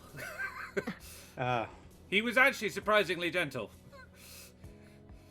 It's always important for your first time to be gentle. Well, exactly. And I had only a small concussion. Oh, excellent. I think they called it a From contusion. my experience, that's What's the difference? What's the difference between a contusion and a concussion? One of them is just a scrape. The other one is when your brain's been bounced around inside your head. I think I had the first one. Good. That's less serious. What do we think, guys? Do we still think getting a man on the inside will be valuable in the next few days? Blood. I mean, I think it will be valuable regardless of the outcome because the cult is not going anywhere if we win the election. The cult is still there. So for us to have someone with the info on the inside, that would be pretty good. Yes. Major, do you reckon if I could sneak up on Sidalon next to their innards, I could be a blade poised to it? Well, yes. Though I think information will be our biggest tool first. All right. Find out as much as you can about what the guards are doing in the city where everyone is. I saw them checking people at the gates. Do you reckon? Yeah, they're going to search you. I mean, they're going to search me, but that's fine. I'm not armed. They wouldn't have let me leave armed. No. He draws his blade and puts it on a table. They definitely wouldn't have let me leave armed. They might rough you up a bit. I've been roughed up by worse. He sort of puffs his chest out. And, yeah, Kesh, you're familiar with Corporal Ool. And you know that the mark around his beak, where it's all bruised, is exactly the right size and shape for Ool's fist. He's like, I've been roughed up by the best recently. Well, just as long as you're prepared for that, because I don't want you to think they're going to welcome you back with open arms, because that's probably not going to happen. My story is, I didn't realise when we were going what we were going to do. And then I supported Captain Wintervale, Major Wintervale. I thought he was with us where we were going. We were going to join up with the Perch Guard, and then everybody turned on the Perch Guard, and well, I don't know what was happening. It's like they were obeying orders from not Mr. Wintervale. Almost, yeah. Almost exactly like that. But I'm loyal to the Alderheart. Oh, I like that. Very nice. I thought that was quite good. Thank you. Best defense is the honest truth. Exactly. That's what I was thinking. Because I'm a rubbish liar, but I'm very good at telling specific truths. Listen, Spencer, I admire you volunteering to do this because it's not going to be the safest thing that you could be doing, and I have the ability to be able to check in on you unseen. But so if you feel a weird kind of set of eyes looking down on you, or a little bit of a gentle tugging, that's probably me. Although, what would help is, do you mind if I have a feather? Oh, he reached down on his chest. He's got a few that look a bit loose, and just lifts one off. He says, "There you go." Thank you. As long as it's gentle tugging. I'm always a gentle tugger. You set me up. I just play balls. Oh, you like balls? Yes. I should probably find some kind of folio to keep bits of people in. I wonder if the Alderheart has like a leaf. Why The does Alderheart every does sentence not have approve of worse that than the previous one? at all. Gabby's like, dude, stop. Yes. Gabby's like, try a notebook, you weirdo. Okay. Little black book, and he's just like sellotaped feathers in. Small tufts of fur, occasional small item of clothing like a sock. It gets creepier and creepier by the episode. It's wild. It's a small eyeball. A tooth. Yeah, a tooth. Yep. Perhaps the delicate tip of a tail. Yep. An ear. Keeps getting creepier. All we need now is a nose, and you'll be ready for our date. Okay. A pair of paws. How's the cricket going? I can Kristen? see you whenever I want. I just need a sample. Okay, cool. Can you communicate with them when they've done that? Name an NPC. All right. Do it. Can you give me something for Humblewood as well, please? Tooth airy. Oh, can't use that. That's all right. That'll be something we made in the plane of life. Yeah, it almost certainly will be. Okay, good. Make the notes. All right. Yep. Tooth airy. I love how you put up the cost of naming an NPC to try and stop this happening again. But the people are determined, Josh. Yep. No, it's fine. At least it's one I can use in this world, just not necessarily for the use I had intended for it. There is a character that needs one, but yeah. With the channel points that I've got banked up, I could probably do almost 3. I've got 123,000 on my Josh Why aren't you Pirate spending account. them, man? Come on. Because I'm rarely not playing. Bishop Blood's got 50k. Well, if you can come up with a good name for a Jobeen character, Bishop Blood, you can burn that shit. So, I think we should probably take a short little breaklet, and then we will come back and see about how you guys plan on activating this. How you plan on getting to the plane of life. That's the next sort of big thing. But yeah. These are cool plans. I love Julio's potential extended chaos. That's great. Alrighty. Guys, we will be back. Have a short little breaklet and back in 5 to 10. Say goodbye, everybody. Bye-bye.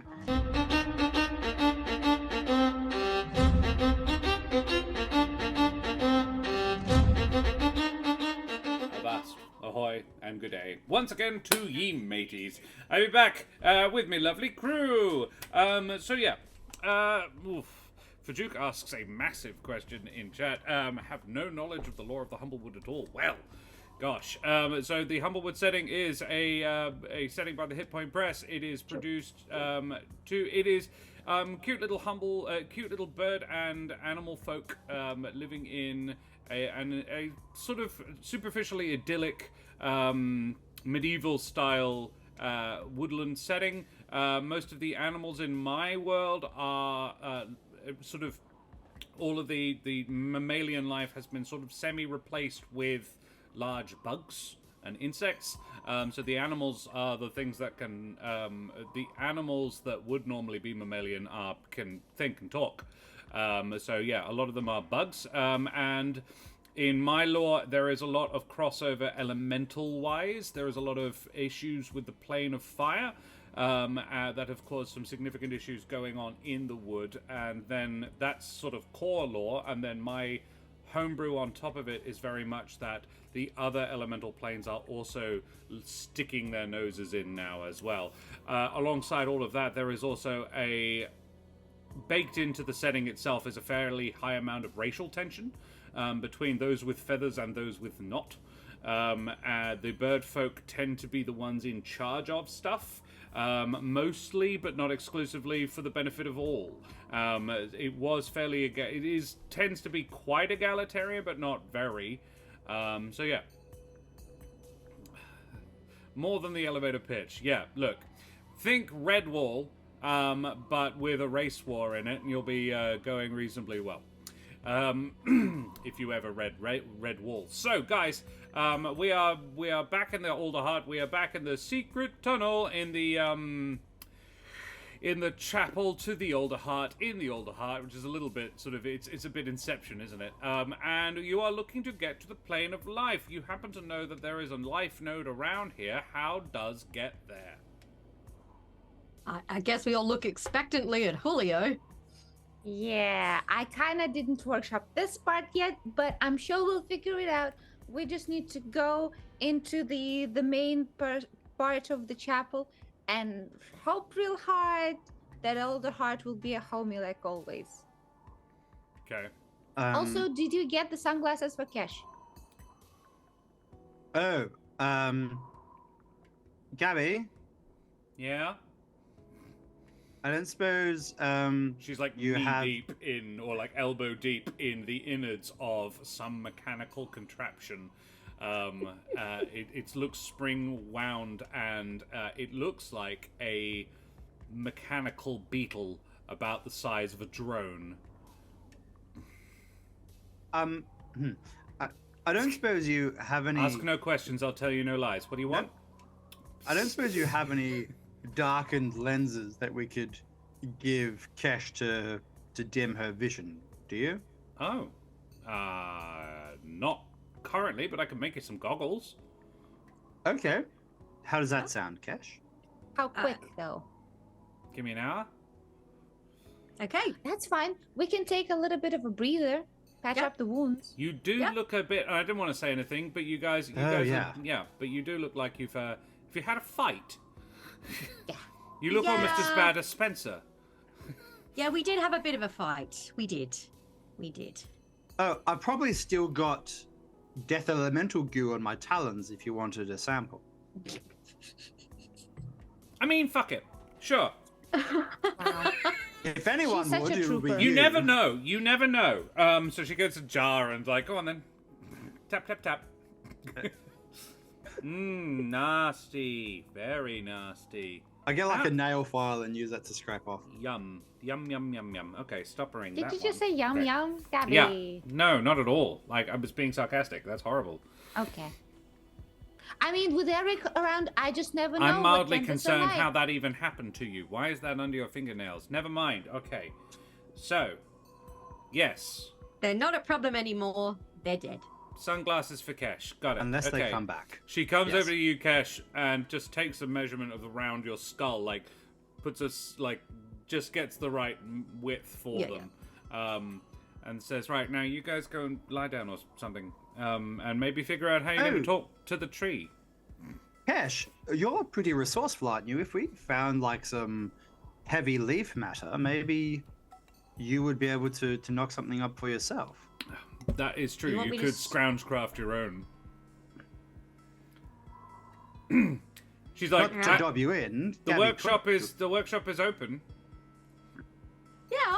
Well, give me a second, and I'm just gonna like rummage through the workshop looking for dark glass and things I could use to make them into. This is Gabby's workshop. If she thought she could make it, you can definitely make it. Oh, okay, cool. Will that be quicker than her doing it? It'd probably be a little faster. In fact, I think technically speaking, for a map patch, you can do it in 10 minutes. Oh, great. Mechanically. And if you spend Sorry the to full dob you hour... in, I just wanted to remember that we had racial features to use. Gabby's like, well, no, if you do that, then I can spend another hour making... I haven't got a name for it yet. So you... Julio, seeing as it's your idea, do you want to name my my creation? I was thinking Frankie. How does it look? It what looks is it? like a bug. It looks like, not unlike normal, but made of metal. It looks not exclusively made of metal. Some bits of it are bits of beetle carapace. It looks like she's taken bits of dead beetle and she's making some sort of Franken beetle out of it. Franken beetle. That's why you're saying Frankie. That's smart. But Frankenstein is not a cultural touchstone in this world. So, Well, what does it do, Gabby? well, you said you wanted to be able to sort of go into people's places and drop stuff and just... This boy, I can... So... Because I played Ereq around got with... something, I can see. Because I was playing around with you guys with those elemental stones, I found a way to bind a little bit of elemental magic into something like this. So it's going to be sort of elemental empowered. Haven't got the elemental part yet. That will be tricky. But I reckon I can do it. Small one. I'm thinking air, so it'll fly. And yeah, sort of try and bind a small air elemental into it that'll sort of empower it. And then I can hopefully tell it what to do. That's my thinking. Sounds handy. That's cool. That sounds exactly like what I've been thinking of doing on a larger scale. So, if you are able what do you to, want to make? well, I want to bind larger elementals for just a short period of time. So, if this works, then let me know, because I'll need a bit of elemental juice. This mechanically would be a homunculus servant. She is an artificer. Yeah. I'm just flavoring it. Listen, I have an idea. Obviously, Julio, I think that if you have an idea for a name, you should go first. But Gabby's description... I have a very good one, so like maybe you can go first, and I want to give you the opportunity. Hey, sure. Before we inevitably pick mine. Boys, you're Because both pretty. Come on, tell me what it is. Ereq, whip it out. Okay. So based on you saying it could get into places and leave little tricky things, and knowing Julio has said this more than once, I was thinking the little stinker. That's actually very close to mine, but mine has more bite to it. I was thinking piss flake. What? Piss flake? Piss flake. It's not gonna make more sense if you like say it 5 times, but we can. Bisflake. Piss flake. As in urination. Yes, as in a flake of piss. A piss take. Piss But take, piss piss flake. flake. Why flake? That makes it more gross. Fair. Why is your feet flaky, you know? I really love the Band-Aid Betty, which is a great name, followed It's after good. Piss Flake. Band-Aid Betty, you for thank you that very code much for name? the follow, you bloody champion. Avast, matey, you wee scallywag. If that's the content you like, you go and stick around for Daria Setting Redacted. I'm so And just judgy all hear of a sudden. Kesha's voice from a dark corner of the workshop. Or you could just call it Steve. Been really enjoying this. Thank you for all your wonderful creativity and imagination. I'm really glad. Aw, thanks, Band-Aid Betty. We try. I'm gonna put this to. You know what? I'm gonna make a freaking. All time. I'll make a poll. Will you allow additional votes per channel points? Sure. Yes. I will absolutely allow that. But you two aren't allowed to vote. Of course we won't. This is You're where we find out. just logging need to into their make a mule alternative account. account. This is where we find out You Daria look has all the time. others. I know Daria has others. Who's Ariad and how did they vote so many times? They have 100,000 channel points? No way. Oh my god. Where am I? What am I doing? Who are you? Get out of my house. I do like Bishop Blood saying, "Is that Russian?" Oh, I get Yeah, it. I kind of that's thought it just me. was, and then yeah. No. Now we find out that channel points are not transferable. Well, yeah. Alrighty. How do we do streaming tools? Multi. So what did we had No, what am I doing? I the need a little poll. stinker, Fistflake, Steve, and Manage a anything poll. else? Here we go. Frankie. Create new poll. Frankie, All right. there we go. Frankie, Steve, Fistflake, Cool. and the little stinker. Mm-hmm. The bug drone. So Frankie, Pissflake. Look, now that I've written it down, and Uh-huh. Steve, It's now the truth. and what was the other one? Little Stinker. Little stinker. Lil. I mean, it's good, but mine has more oomph to it, you know? Okay. It certainly has bite. Allow additional votes. Acidic. We will run it for 2 minutes. Start poll. Can fill in the nose. I have Okay. 60,000. I'm not afraid to use it. Susie Barker. Haven't heard it called oomph before. I'm a Call god, it Steve. All right. So, yeah. while that's happening, Julio, how do we do this whole talking to the Alderheart, opening the doorway? You asking as a person or just like what is my plan? I'm prompting Julio to do this. Yes. Okay. You all have a long rest. You all have a short rest while you're doing this, so you can burn your channel points while we're finding out what people reckon for the name of the bug drone.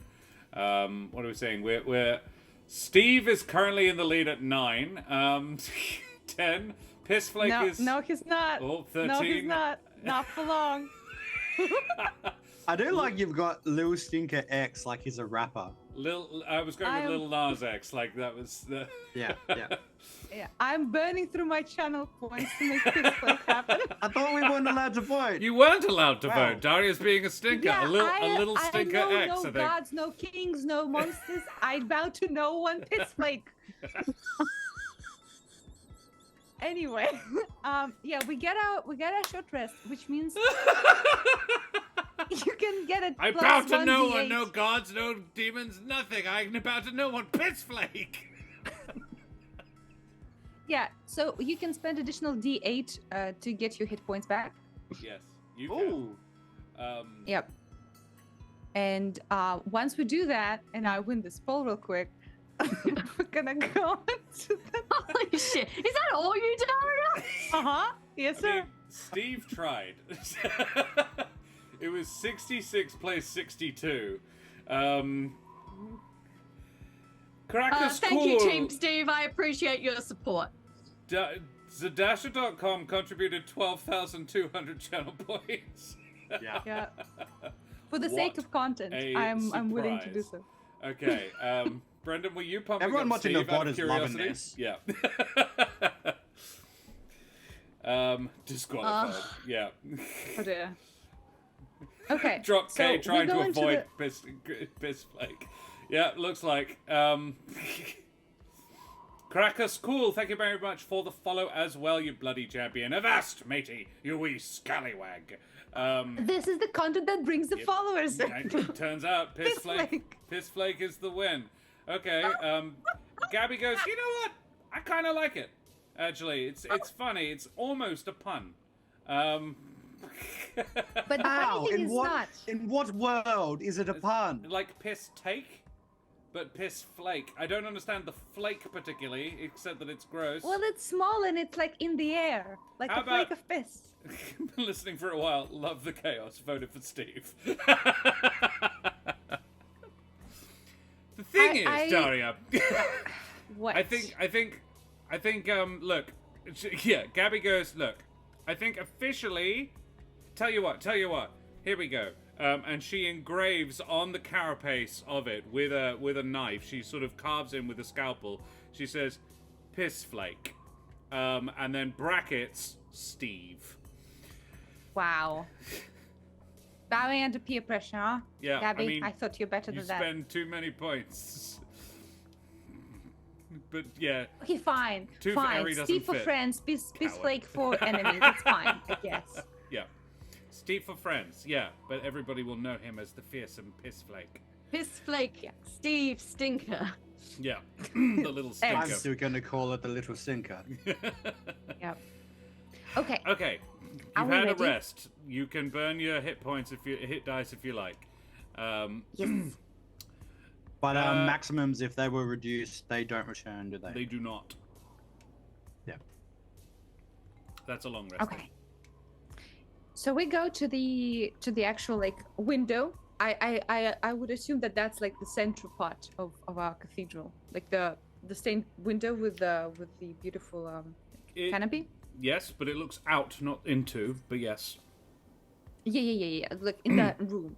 Yeah. And currently, as far as I remember, we have a lot of like vines with small white flowers like falling down and kind of covering most of the ceiling of the room to make it more like secular and lived in.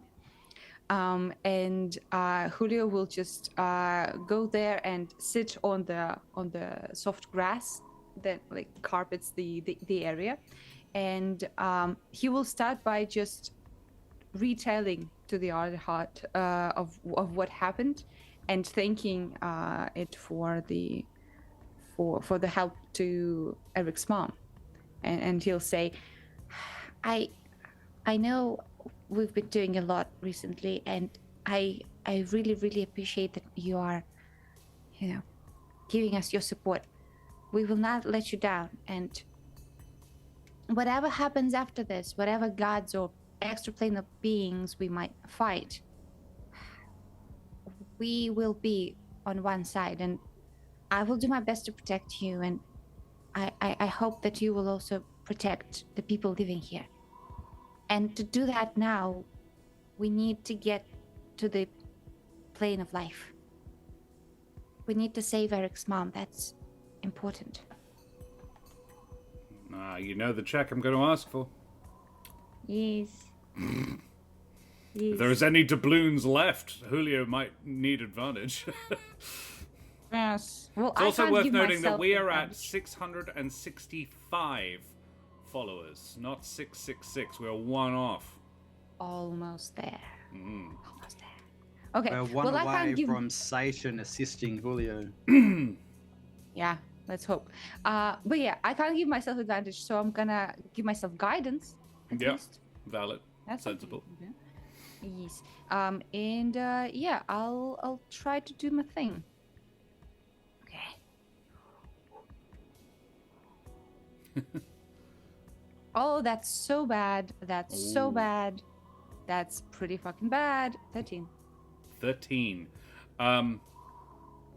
So your intent was to ask the Alderheart to sort of open the door, essentially? Yes. Yes.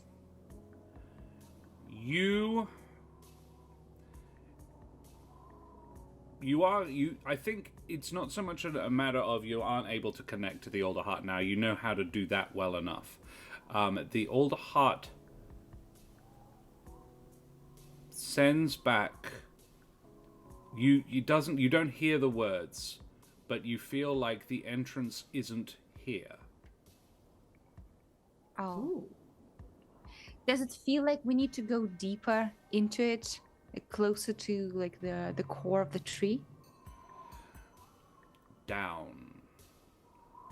Into the roots. Okay. Well, guys, I probably should have expected that. Wherever the tree's roots are and the source of the life power is, we should probably try there. Kesh, Yes.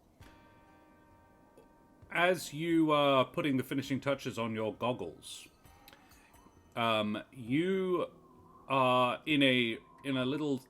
It's in an office. It was originally the room that the priests that used this temple before would get dressed in. It's where they kept their robes and stuff, and Gabby has co-opted it as a workshop.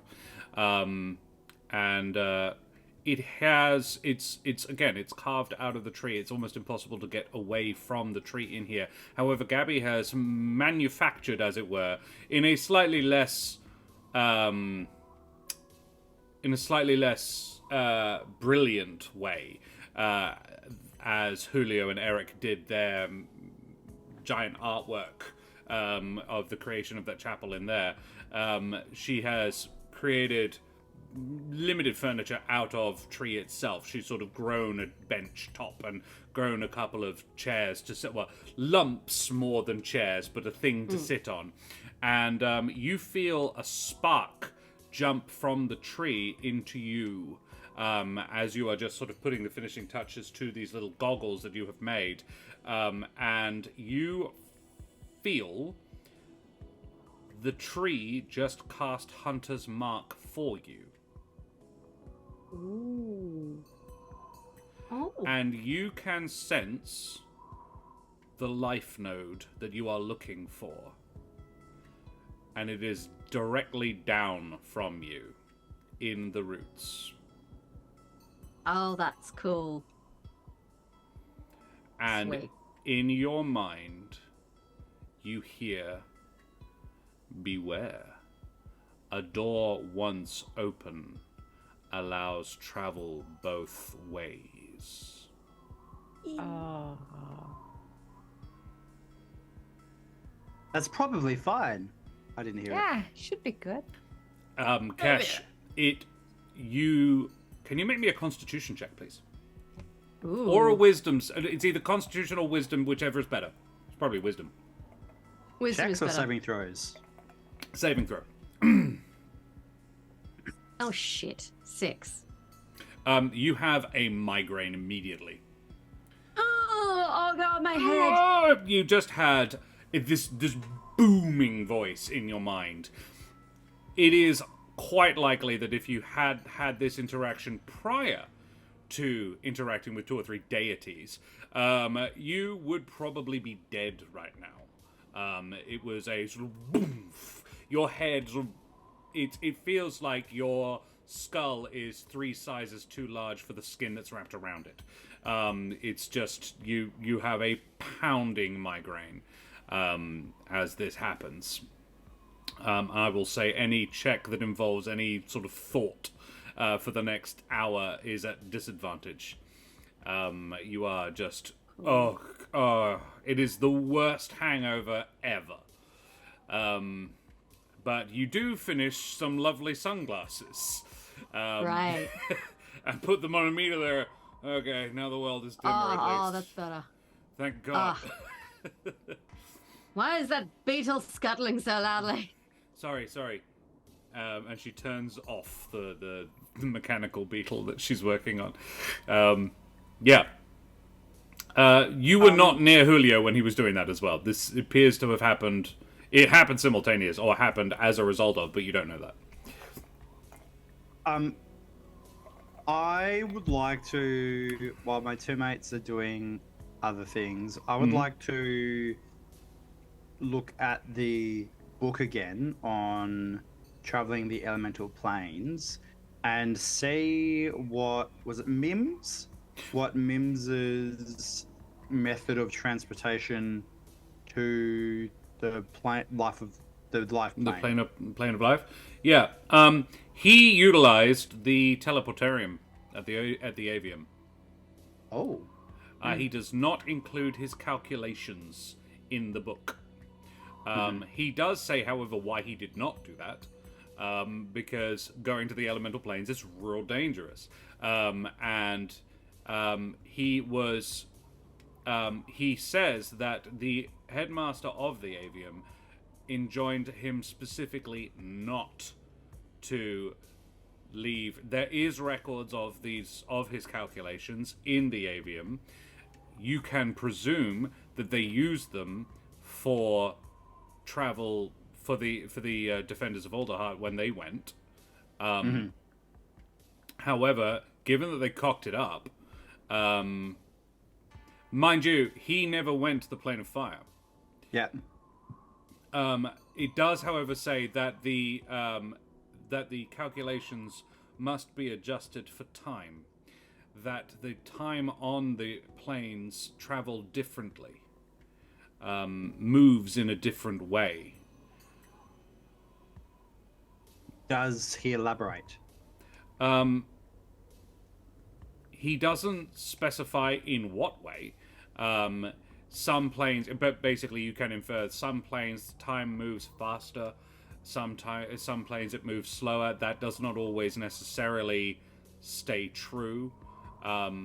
He says that when he was in the plane of life, a day there was 3 here.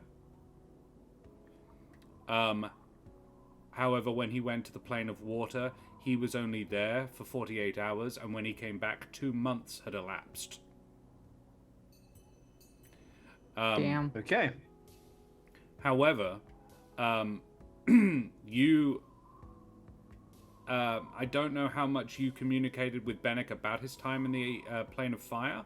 However, you found that time in the plane of fire compared to the to the material plane appeared to match up reasonably well. It wasn't perfect, but it would seem to be no more. They were there for about 3 days, and it didn't seem like more than about 3 days had passed. I think it was. I went there for about 30 seconds, and it didn't seem like the disparity did not seem massive, but that's the plane of fire. It is noteworthy. He does say, concerning the plane of fire, that when he gets back from air, fire will be his next, and he suspects it will be the easiest to get to. Not to survive, but to get to, because of the proximity of the Humblewood to the plane of fire. Even the cult was like very like willy-nilly opening the gates to the fire. Fire is not a hard place to get to. It's a stupid place to go, but it's not hard to get there. Yeah. Just because you can doesn't mean you should. But he does say he does not believe that the time dilation is consistent in one plane. So just because it was 1 to 3 for him when he went to the life plane does not mean you should assume that, is the DM pointing out. Yeah. Okay.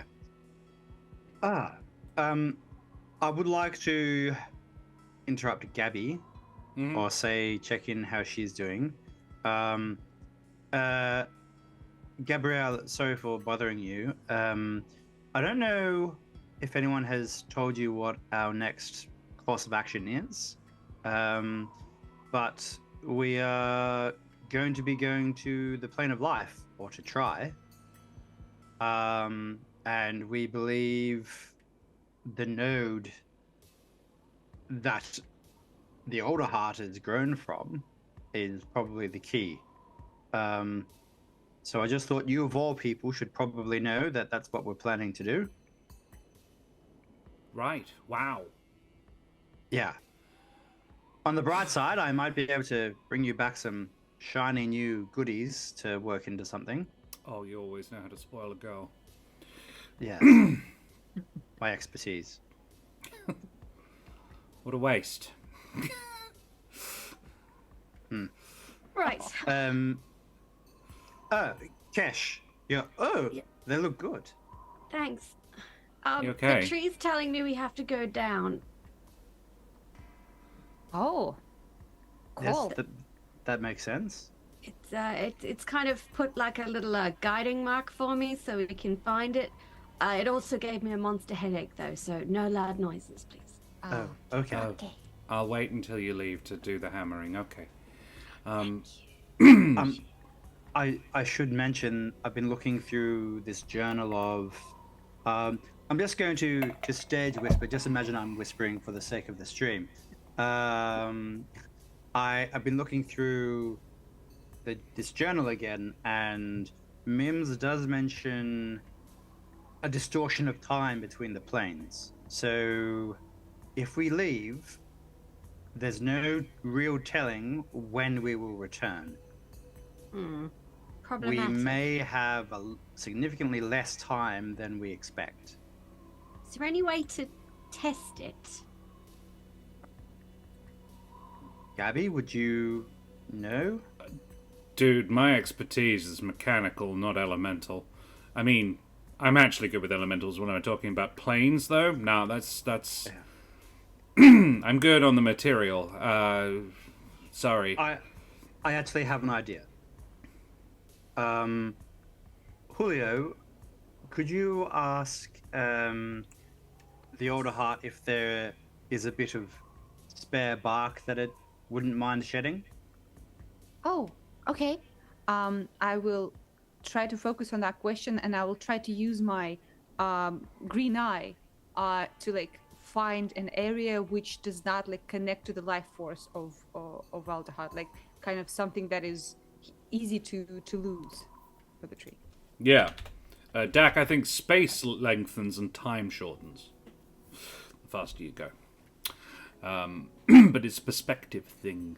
Yeah, Druidcraft in the new book. Druidcraft specifically can be used to extrude and just get bits of trees that you don't need. That you can just grow an extra bit and take it. It's fine. Yeah. And I have Druidcraft. You do. I'll do that first. Cool. You do that. Okay. Cash, do you have a spare bit of rope that we can fasten this to? Do I have a spare bit of rope? I know.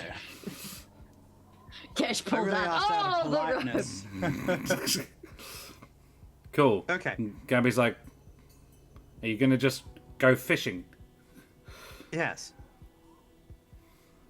Oh, are you worried about, like, it'll only pick up... I mean, it's not a bad idea, but can I suggest maybe a flower? Something that'll wilt quickly, you know, like, rather than a bark. I don't know, bark won't change very quick. Sure. I tap the bark and make a flower grow from it.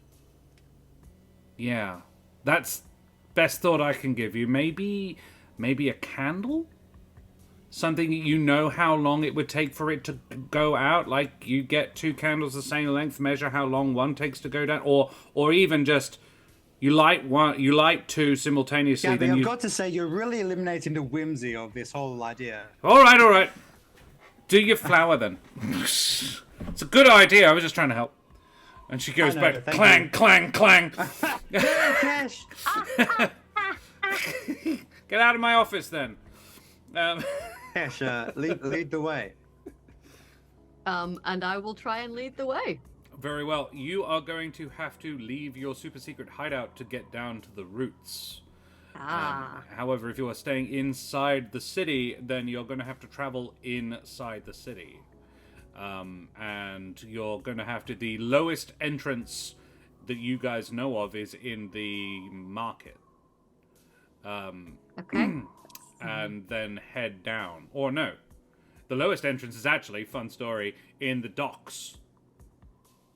It's the warehouse exit, but you don't use it very often. In fact, I'm not even sure. I think you closed it up. But I think you designed it so that Gabby designed it so you can come and go through any exit.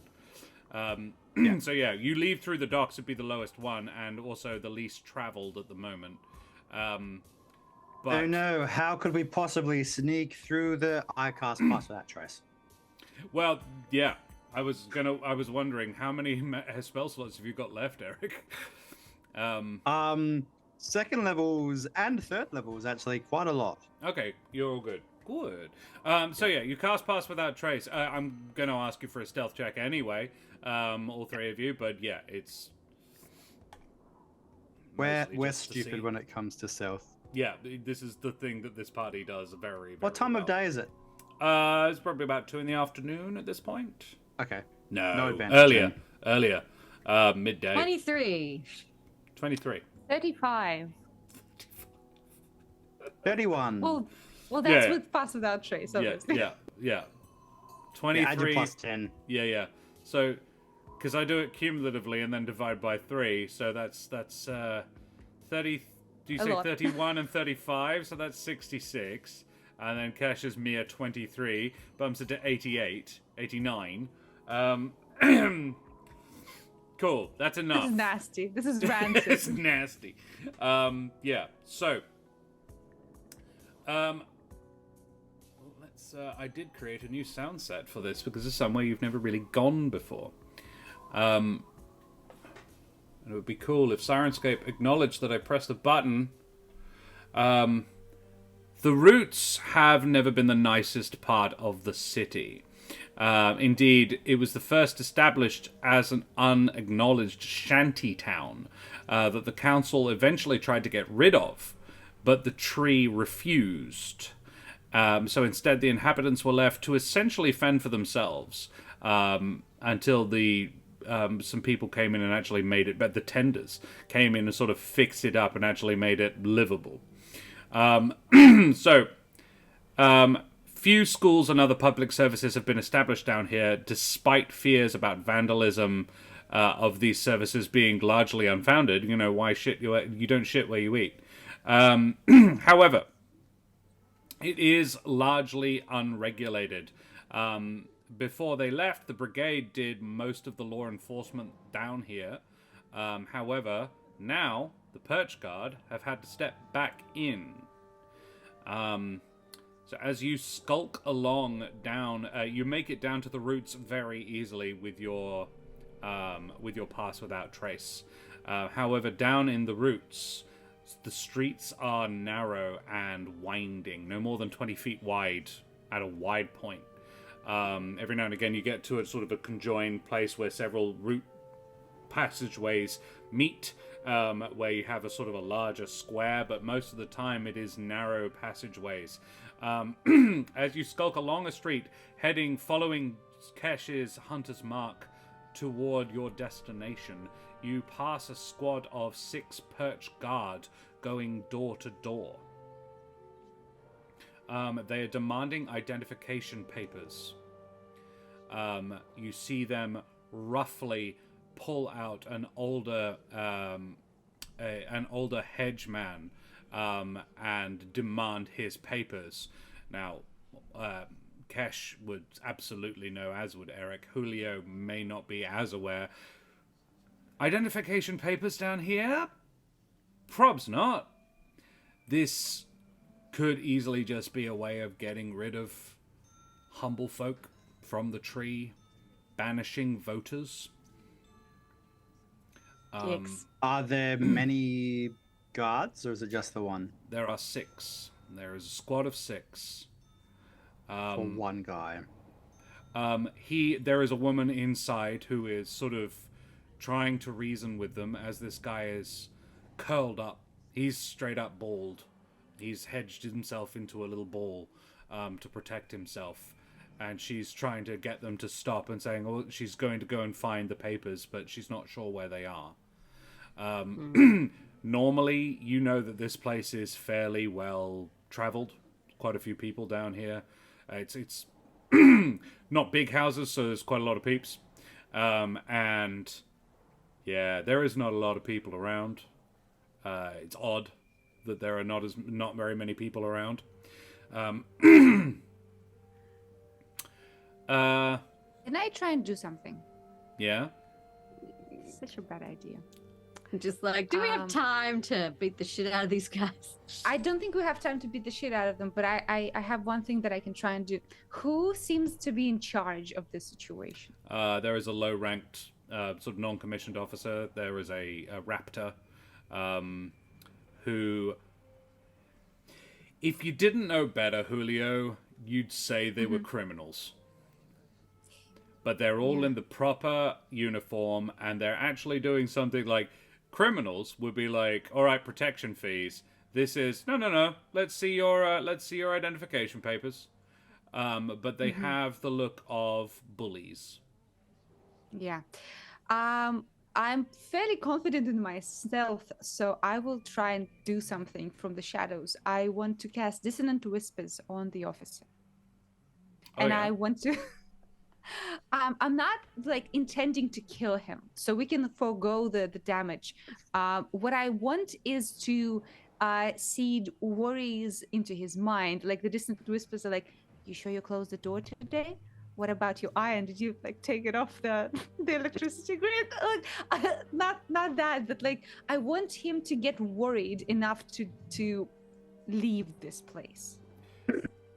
Then I might suggest a distraction or seeing something else off. If you can place some sort of other image in his mind, if you have some sort of a spell that could make him see something. I don't. My spells are very like on the ground, but I only have. Only we had the message. Well, I was actually thinking minor illusion. I don't have minor illusion. No. That's all right. It's a spell attack, or is it a save he has to make? It's a save from the guy. Very well. It's a wisdom save. Wisdom save. You sure? He got a 17 on the dice. Little bitch. Yeah. So, but you see him sort of twist his head a little bit and then frown and look around. There's something funny going on round here. Oi! You 3! You're not invisible, you're just not very easily noticed. He looks at 2 of his guards and says, "Watch this one. Get the papers!" And then he and 3 of his guys come over towards you and says, "What are you doing here? Papers, now. You don't need our papers or the papers of anyone else here. I cast Charm Person at 3rd level. Oh, This will get 3 of them. These are not the Humblewood folk you're looking for. I was thinking the exact same. Love it. Yeah. Resub. Thank you very much for the resub, Thanks, Lilith. Lilith. Oh, guys. It's wisdom saves? Yeah. What do I need? 17. Yeah, no. A 4, an 11, and a 14. You have 3 bewitched dudes and one guy going, hey? Well, and Captain, he goes, is there a problem? He's a corporal. But yeah, Corporal. he goes, no, sir, no, I think everything's fine here.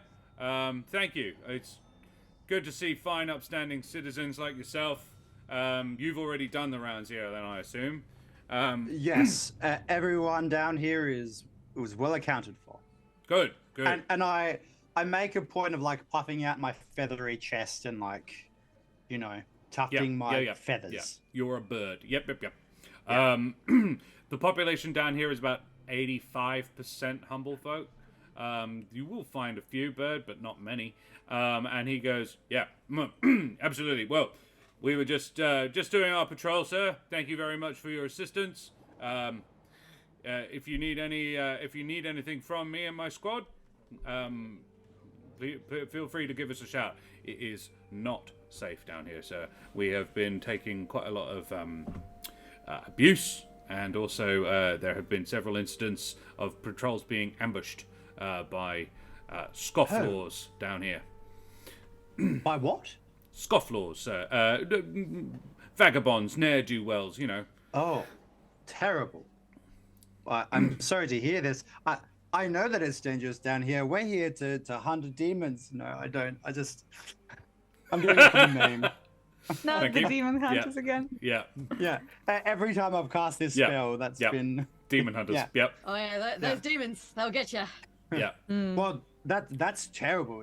It seems like people have been acting right demonly. Well, we'll sort them out.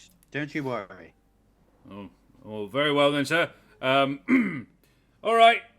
Apparently they're clear. Let's go on. Let's continue the patrol then, boys. When they leave, Julio will whisper to Ereq, "Thank you, Ereq. I almost cocked it up for us."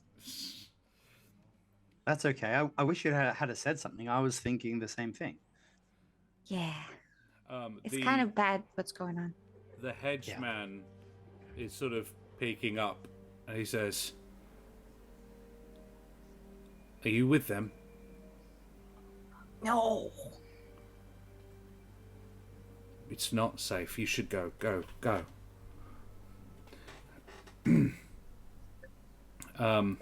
Thank you. Does he seem wounded? No. Did they beat He him? was. No? Okay. They look like they were about to. Yeah. If he had Okay. not provided, he would have been incarcerated or beaten. Probably both. Yeah. Yeah. But he quickly stands up and brushes himself off, and his wife comes back, looking like she is getting ready to not be here anymore. Like there is a bag being packed. Like they are planning on leaving. You don't know whether or not this is a good idea necessarily. But if there's any part of the city that it's easy to get out of without going through a main gate, it's the Roots. Yeah. Yeah. What's closest to this place, the Crest or Brackenmill? Brackenmill. Yeah. Not a lot in it, but Brackenmill. Yeah.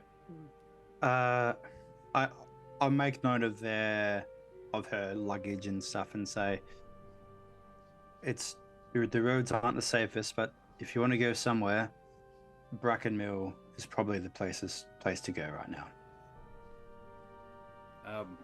And Ereq, would you say your armband is hidden? I haven't thought about it, so no.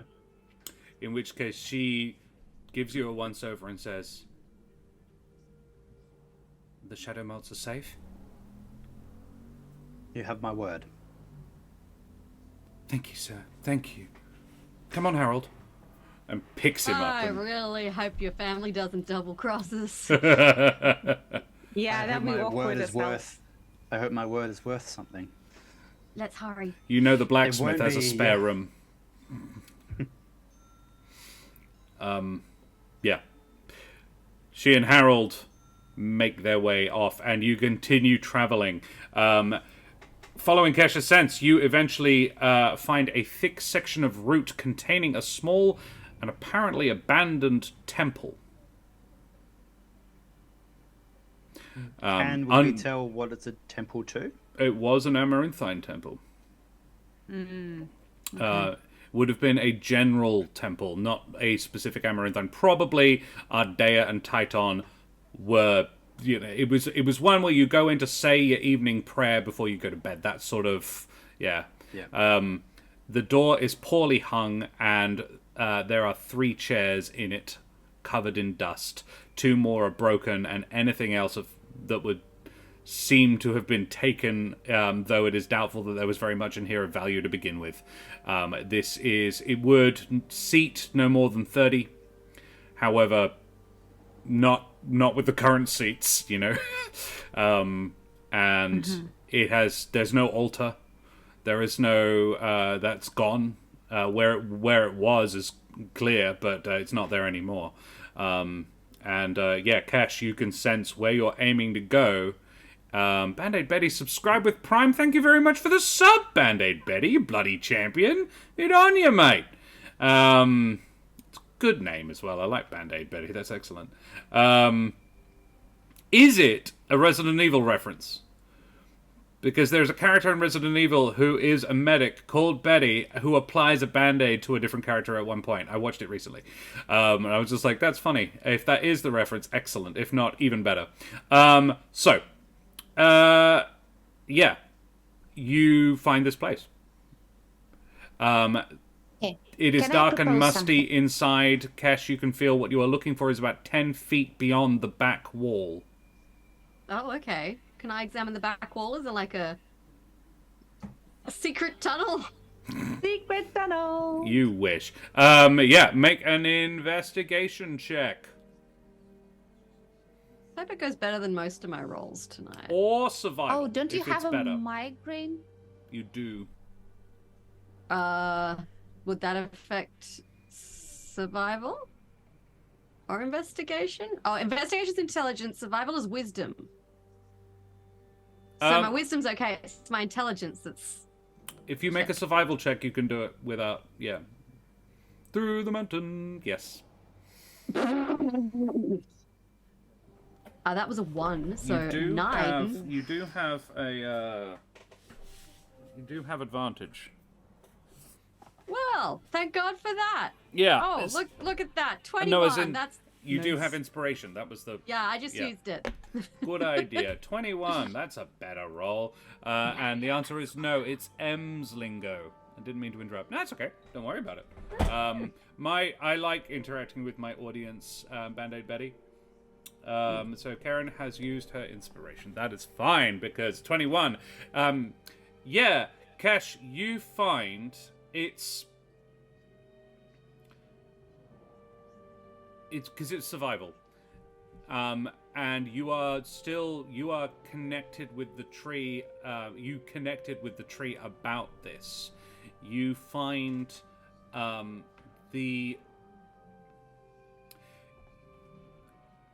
it looks like a knot. It looks like where a branch has fallen off, and it's just sort of that bit what remains. And it looks like, how to phrase this? It's only about 6 inches wide. It's about yay big. And it has filled in, but just everything about you works for this, because you are good with forest. Your favorite terrain is forest. You're good with trees.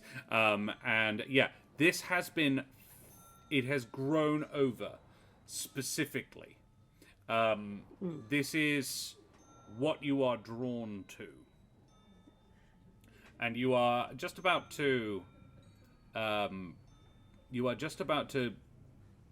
touch it when you hear, "What do you want? There's little left to take. You're welcome to what you can find." And behind you, the three of you, is an elderly Jerbeen. The black fur of his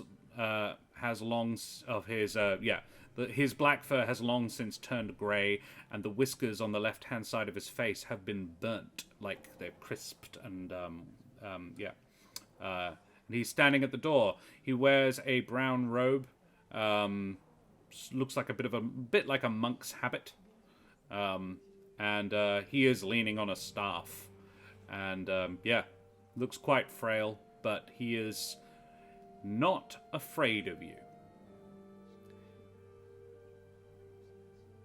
The phrase bowed but unbroken. Good. We're not here to take anything. Do you need a place to stay? Why are you here? Do you? No, I'm well looked after, thank you. Why are you... Have you come to pay your respects? It's a nicer temple 2 streets down if you want. No, we were drawn here, I suppose you could say. We're friends with the Alderheart. Ah. Yes, well, good. And what do you want here, then? You, sir, you have the look of a tender. I haven't said much. I think that while the other two are looking for passages, I might be doing a bit of druidcraft and tidying this place up a bit. Maybe not removing overgrowth, but like turning it into curtains or like textures on the wall and things. Yeah. And this place was sparse and Spartan. It was just a hole in the bark.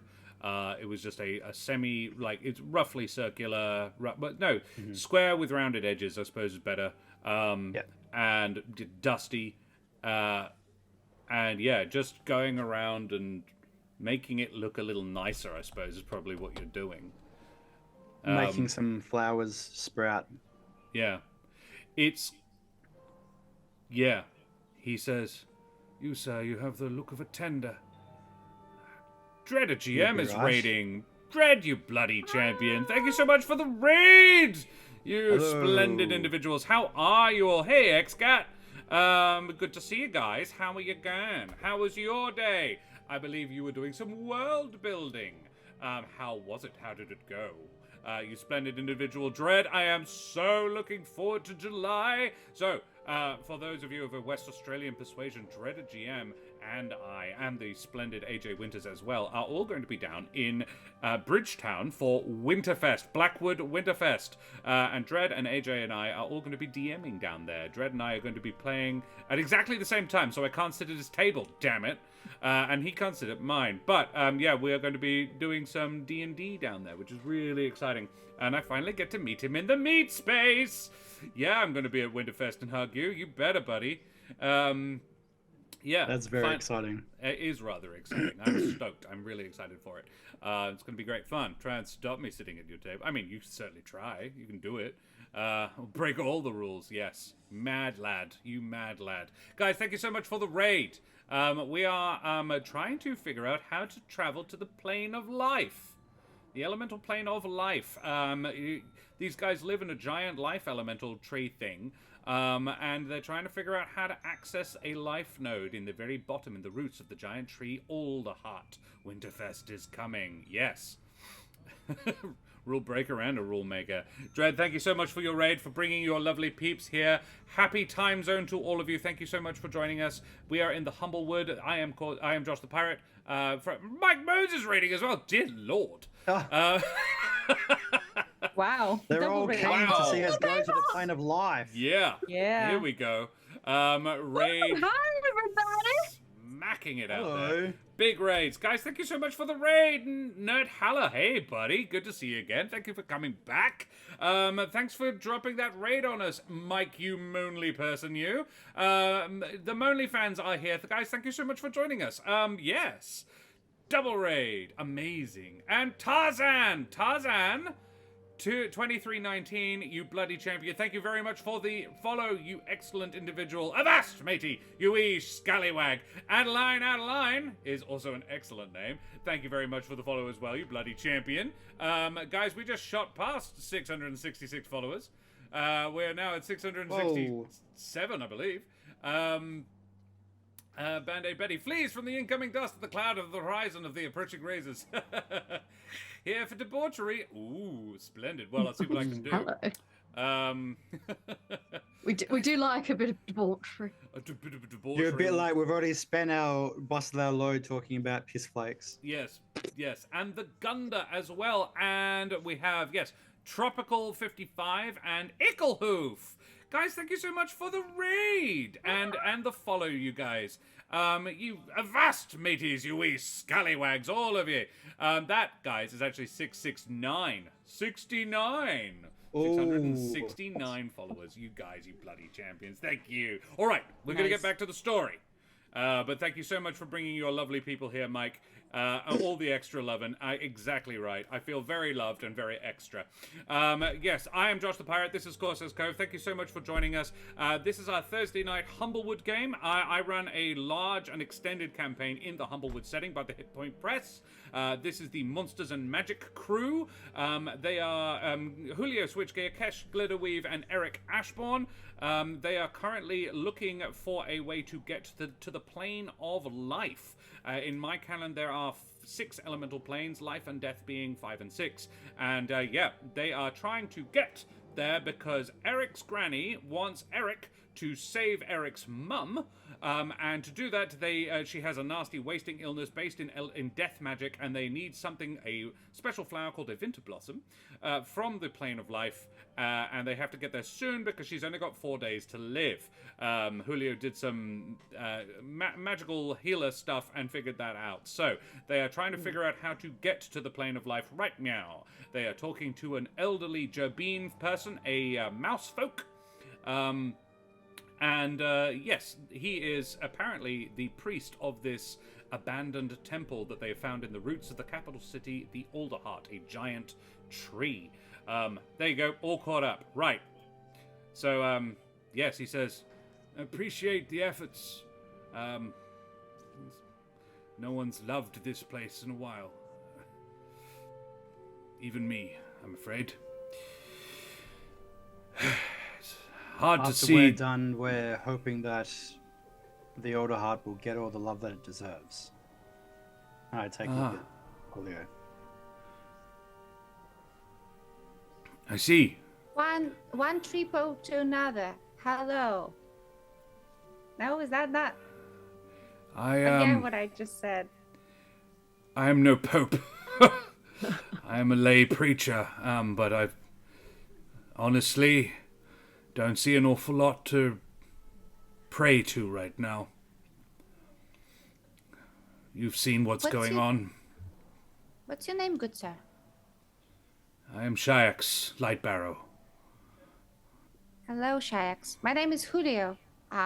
This is Kesh, our leader, and Ereq. He's a tender, but he's not one of those stinky tenders that are just ruling the city right now. He's a good one. He's good.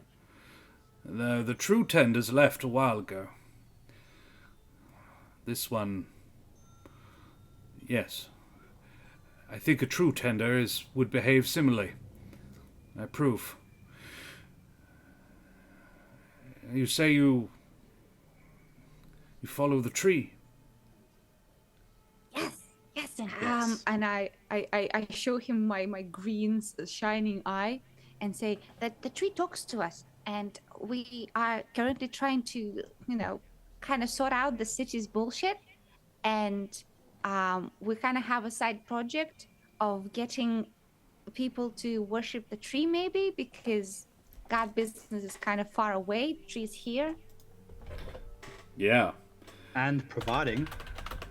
Yes. Protecting, providing. Yeah. Nurturing. Sorry.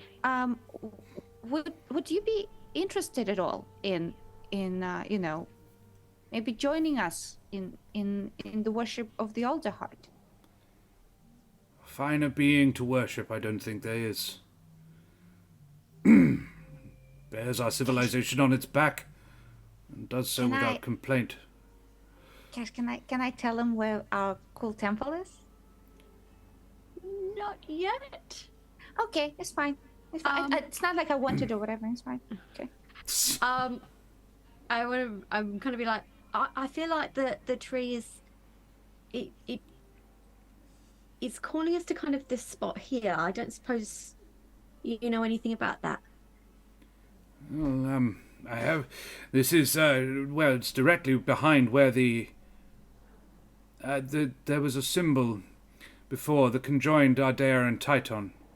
This was hung from this. I took it. I have it at home, just for safekeeping. It was the only thing of any significant value, and I didn't want it being stolen. I would replace it. But what I know about this, it was sort of the focal point, I suppose, of the whole thing. Any congregants would be looking directly at it. But what was here, it's odd. This, it was bigger. It was a sort of frame, perhaps 2 feet wide. And the image sat within it. It's odd, I hadn't noticed. But since I removed it, it would appear to have closed up. Julio, do you think you could open it? Well, I think if we get the symbol back, perhaps that is the key to open it. Perhaps a new symbol. Or a new symbol, yes.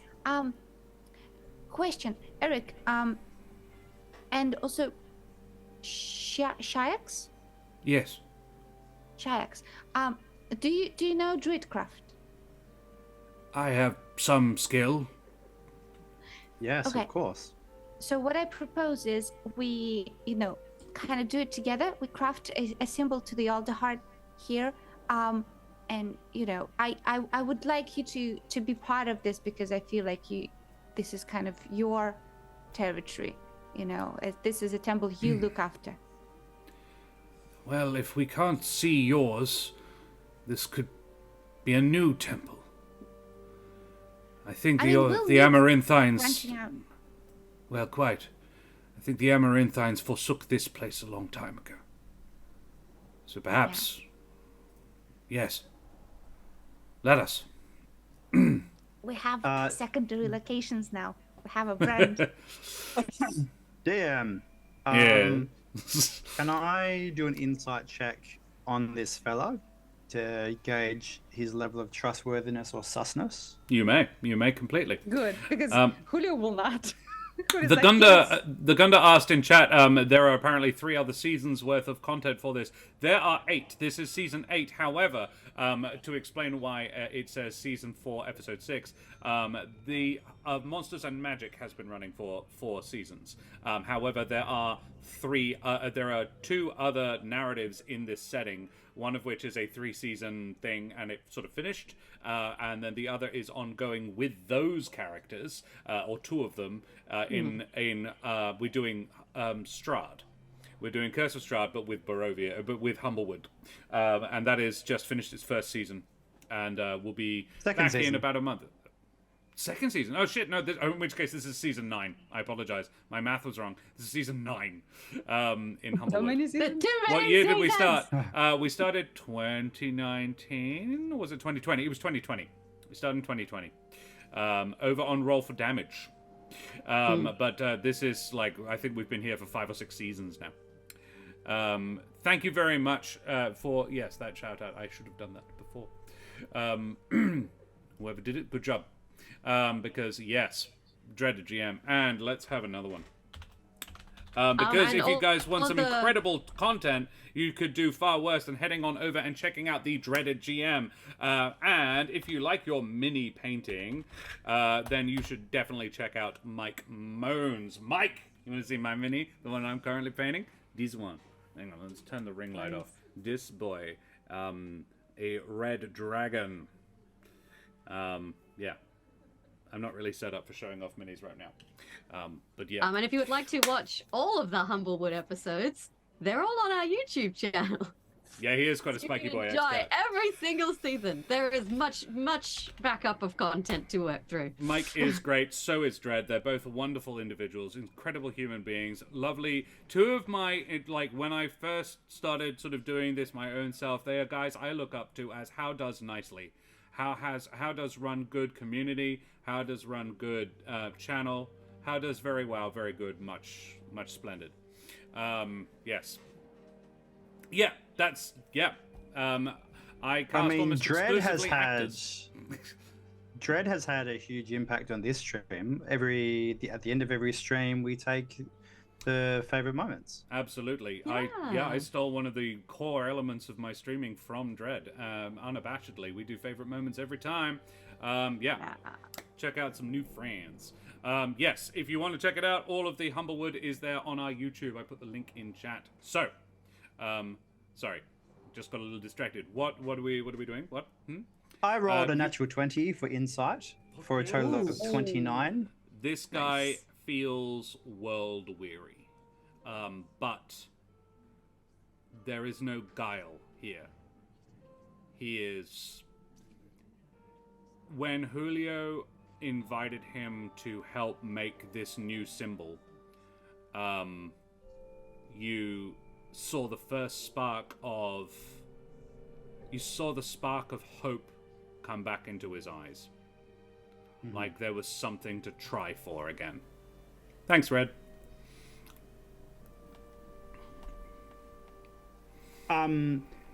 If I can, I will. I'll look at Julio and try to get his eye contact when he next looks. I'll just kind of. We'll do a nod of approval. So we'll link like Julio, like it's kind of nice. We have one bird folk, one old priest, one new priest, and we are linking our hands over this place where a symbol should be, and we're trying to imagine that same beautiful flowing symbol of the tree. Yeah. You craft your Yggdrasil style symbol using Druidcraft. Kesh, you stand back, I presume, and watch, or do you have anything to add to this scene? I'll just kind of try and concentrate on the sense of where my hunter's mark is. Yeah. As much as I can. It's right there. It's right behind this wall. Band-Aid Betty, Julio is actively seeking to establish a new religion because Julio doesn't approve of the deities that are currently worshipped, and with good reason, whereas the giant tree that they all live in is a sentient being in its own right, and directly connected to a source of extreme power because it's growing out of a life node. It is a worthy substitute, and he has received approval from a couple of the other deities. Like, this, kind of, yeah, it's kind of anti-pope. Little bit. Tree Pope, we call it. He is Tree Pope, we call it. But yeah, basically. So yeah, Kesh is sort of sitting there and vibing with the life energy that she can sense, while the other three craft an Yggdrasil style design with Shayax very much taking his cue from YouTube. But I reckon the way I see it is Ereq is making the trunk, and then Julio does one side, and Shayax is mirroring on the other side, and you create this sort of yes. One element that I would like to emphasize is low-hanging fruit. Fruit, some nourishment which is accessible to everyone. That you've created in the temple as well. In the symbol. Oh, sure. Yeah, love it. Yeah. Band-Aid Betty, it's not quite the case. I take the meaning. I know what you mean because I'm a massive 40k nerd. Chaos gods in 40k. The gods are largely speaking benign. They are lesser deities. This is sort of, without going into huge amount of depth in the lore. Yes. There's not such a power struggle as a influence struggle, I suppose. None of them are looking to lose out from this. And some of them like the idea that a new piece is being introduced into the playing field with this tree. Yeah. Hopefully that makes make a little bit more sense. It might help to provide context that this idea kind of sprang in response to a bird supremacist cult. Yeah. Yeah. Yes. And the tree kind of signifies the community. Yeah. Spreading their values in the name of like the daddy god. Which was being done falsely as well, and it actually did not have the approval of Daddy God. So you guys do this, and as you do, down the center of as Ereq finishes creating this tree, this the trunk of the tree, it splits right down the center, and through it streams a shaft of bright yellow light, and it slowly grows into the symbol splits apart, and through the crack streams a warm yellow light, fully illuminating the squalid little temple. The chamber beyond is a confusing mess of sinuous roots, all jumbled around and across each other. It is as if a tear in the wall of the world has formed, a split allowing a yellow light too bright to look directly at to spill through. The edges of this crack are blurred, as if the tear has no precise dimensions, and many of the roots seem to actually disappear into it. So imagine, actually the sort of the vague image I'm getting, obviously it's very technological, but the remakes of the Star Trek movies, the second one in the engine core, loads of piping and ductwork all heading roughly around to a small light bright center in the middle. That sort of image, if you're looking for a structural basis for your imagination. But the room is 25 feet across, and no more than 15 high, and it feels claustrophobic with all the roots reaching for this little bright ember in the center.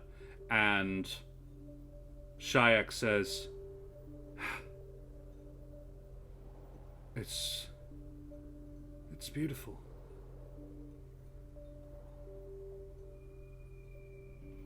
Thank you for showing me this. This is the heart of the tree, yes? I think so. This is where its life sprang from, I think. Shayax, I understand that this is big, and for us people who can feel this sort of power, it is something that we want to share with others, but I implore you not to tell anyone yet about this, because the powers that be, they would trample this place, and we need to be ready to bring people here. This place will welcome them, but we need to also protect it, you know? Make me a persuasion check. Okay. Not so much because he isn't willing to listen to you, it's more sort of the exact timing and tone, yeah. It's a 23. Yeah. All up. He understands. He understands completely. He says, "Then I shall protect it until it is ready. Do we have a time frame?" Well, we're going to go in there, I think. That sounds dangerous. Yes. Dangerous, but necessary. I see. Oh, we could ask this guy if he could like stick his head through in 3 days and No, we can just ask him to like make sure that this place is safe and also check how much time has passed while we're there. Yes, I can. Oh, you're not saying that in character, I know, but. Can you be like, I'll watch on this side for a bit? were we gonna stick the flower in and see what happened? Yes. Yep. Yes. How do you? Okay. Yes. What? Right.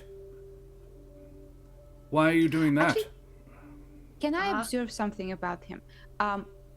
Can I, with my elemental side, can I try to understand if the presence of this elemental power gives him any vitality?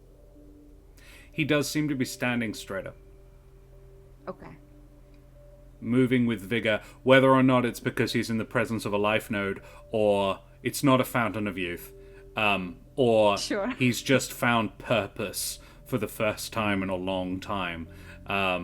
Yeah, hard to say. But he's definitely into whatever this is. He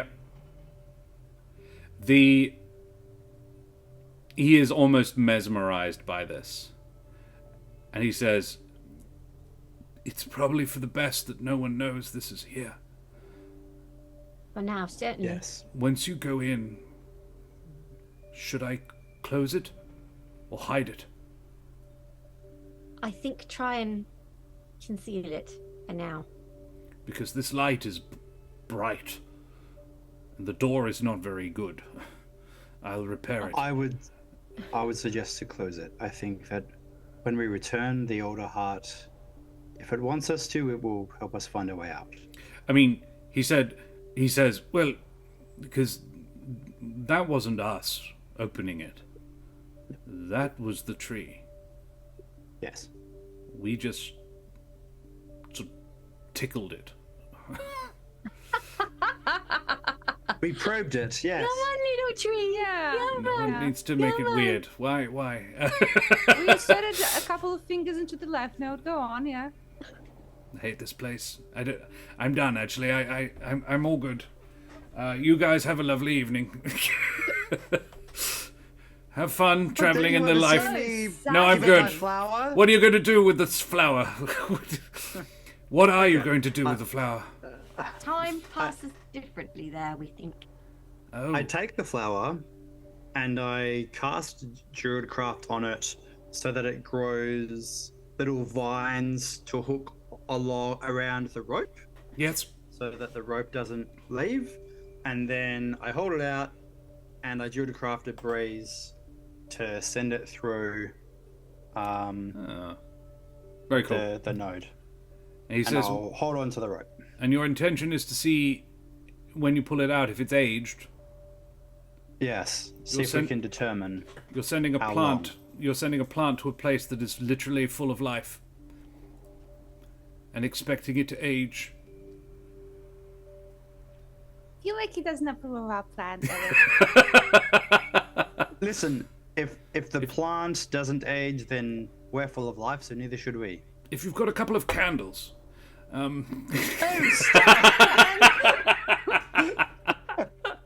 You know, you're really just trying to. So difficult. I thought we had a moment. he says, no, it's a good plan. It's a good plan. How long do you want to leave it in there? I pull it. It looks exactly the same. If anything, looks better. Nice. It's bigger Listen, now. it's not impossible that time goes in reverse there. I mean, we all get more youthful. It's literally not that. Maybe my bald patch will, grow back. Canon. Oh, yeah. You've said it. You've said it now. I know. Haha. I hate it, but I can't not commit to the bit. Hey, Hey, Cannon. if I have a fetish for tails, then you're bald. How is that connected? I mean, in actual fact, it works backwards as well, because if Julio is bald, you now have a fetish for tails. Okay, he goes, right, well, this has gotten very meta. So, you should, if you're going, if there's time to... If you're worried about time, then you should probably go. It's not that I don't want you here. Julio, he reaches out and grabs one of your hands with his and holds them both and says, Thank you. Thank you for giving an old mouse new hope. Thank you all. Thank you for giving a young mouse someone to look up to. I don't know much about religion. We're gonna talk about It's all right, this we'll later, okay? talk. I look forward to it.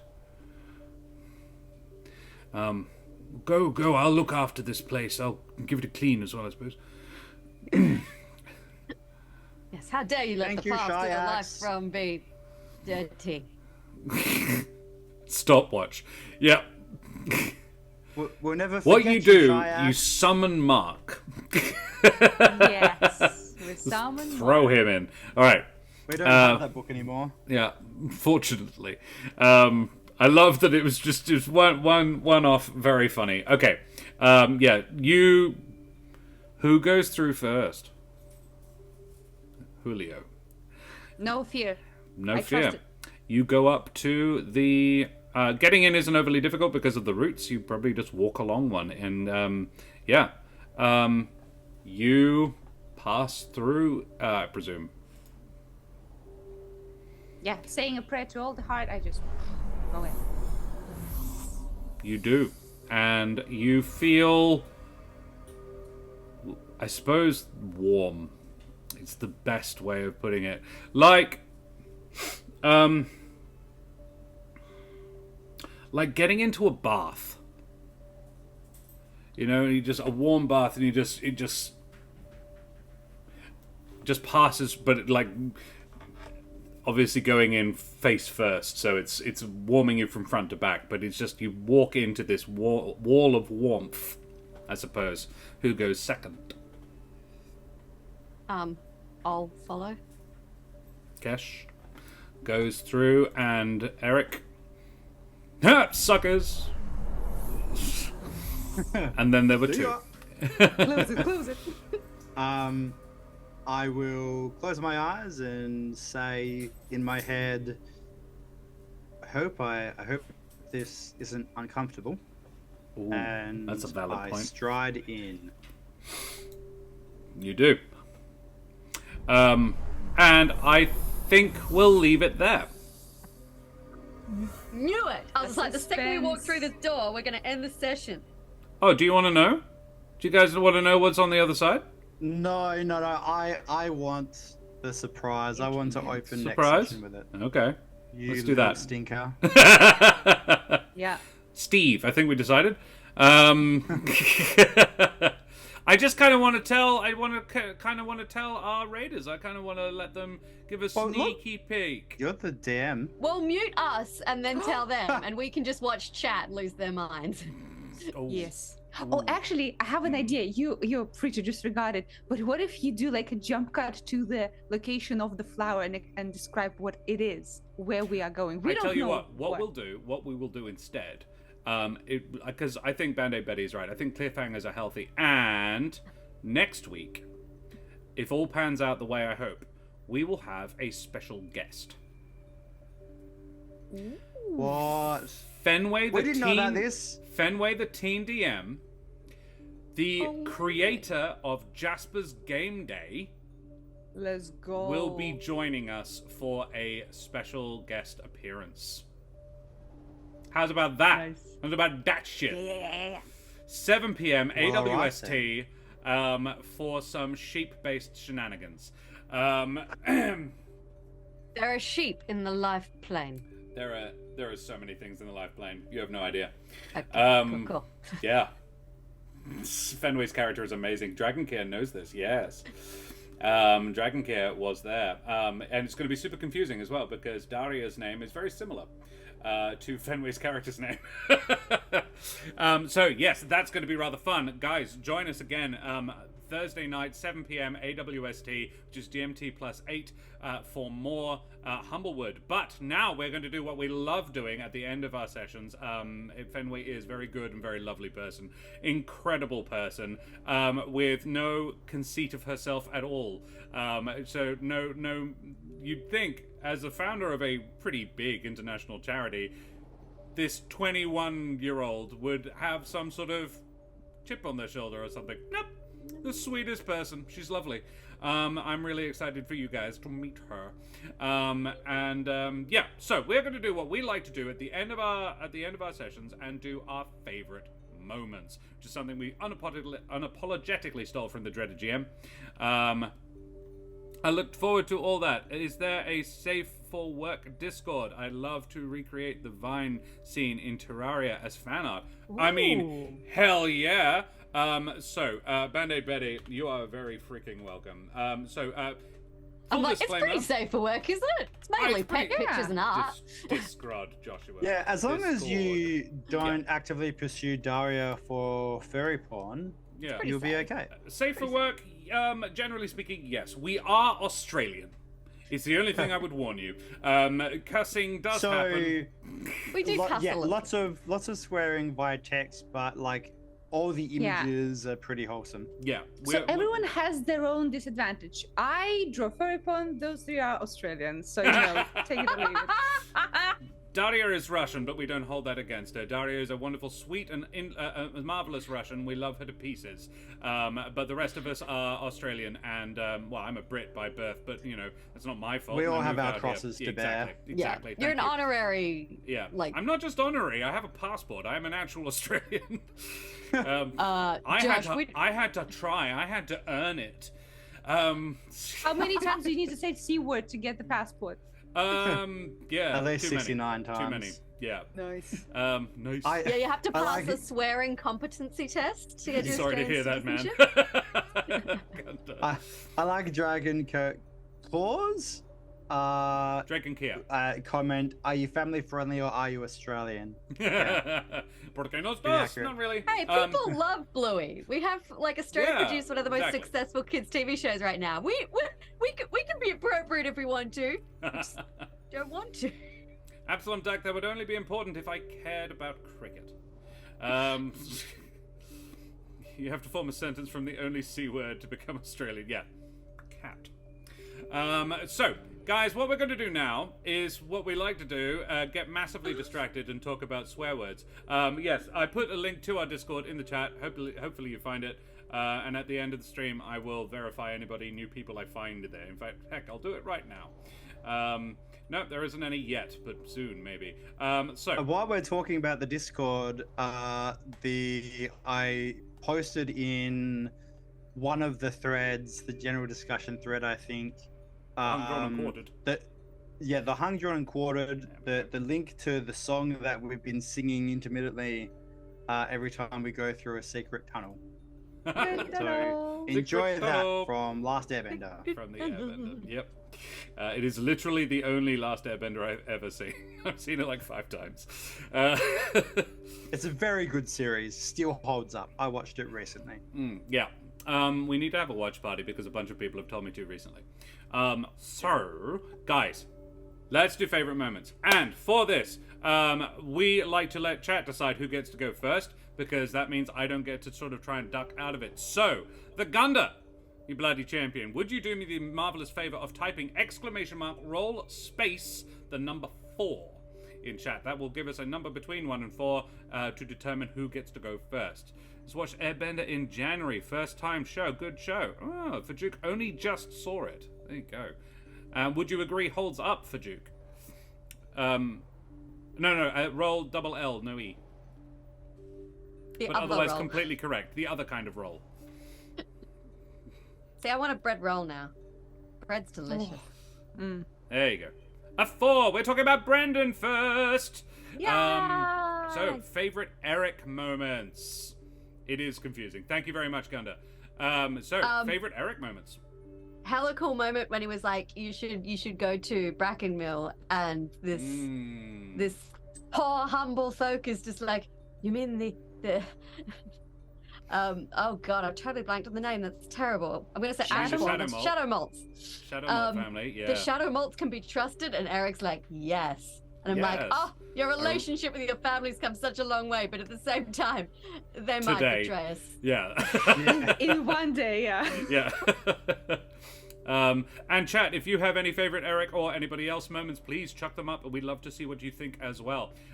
Yes, I agree completely. And Bishop Blood put mine up, but so I'll find a new one, because if you haven't been to another plane, Ereq de Julio. How dare. Yeah, that whole interaction and Daria's response to it was hilarious. Just interplanet travel weddings. Julio just never gets invited. Never gets invited. It's Hey, sad how these things work. Is that why Julio went first? Yes. Well, two reasons: that, and also he trusts Alderheart unconditionally. Yeah. So it would be very funny if Cash and Ereq ended up going and Julio missed out. The portal just spits Julio out on the spot. Make Dario roll up another character specifically for this track. Treasure is verified, as is T. ... Welcome aboard, guys. Thank you very much for joining us. I have a Ereq favorite moment. Shoot. I really liked that Ereq is very considerate of the Alderheart and saying like, I hope us entering you is, all good. That was pretty nice. The Gunda, then that is you, and welcome, buddy. Thank you very much for joining us. Yes, I really enjoyed that as well. Wasn't here long, but entertaining when everything got a bit meta. Meow. Thanks, Eka. Us meta? Never. We didn't have a long-running conversation with the Void. The Void's been awful quiet lately. Yeah, look, I've been trying to stop the Void. What did we have? I saw someone before mentioned... Absalom Dak enjoyed the battered bird with the thick lip. Yes. Spencer. Yes, Spencer Diaz is a callback to last season. So Cash is a major in the Wildwood Brigade, which is one of the major military organizations in the Humblewood, and Spencer is one of her direct subordinates. Spencer is actually her platoon lieutenant. He is the senior lieutenant in her company, or in her battalion. Technically, she's a battalion commander, but she's also the commander of a company, the first company of that battalion, and he is her senior lieutenant within her company as opposed to her battalion. The Void owes me money. Yeah, that's why the Void isn't here around. The Void owes us all money, I think. What? I don't know anyone change money. Goes. Void sounds a little like the Void had a Scooby-Doo. stroke. Yep. First group of the bigger group, yes. Exactly. Military is hard. So my favorite Brendan moment was definitely the charm person power move. Yep. That was a very solid, and yeah, definitely pulling the Jedi mind trick. Absolutely. Yeah, that was very good. I enjoyed that. It's a big brain moment. You use, and hats off to you for calling back to your earlier Demon Hunters thing as well. That was very good. Yes. Favorite self? So for chat's benefit, Josh told me about an hour before stream. I like to think I gave you plenty of time. Josh said, hey, can you name and come up with the backstory for an ancestral hero of the Shadow Malts? And I'm like, I guess. Josh also asked for the Shadow Malt crest, but that was something that we collaborated on. But with a little bit of hidden flavor that may or may not be revealed. Yeah, I was fairly happy with how the impromptu lore for Zibik the Shadow Malt came. certainly not.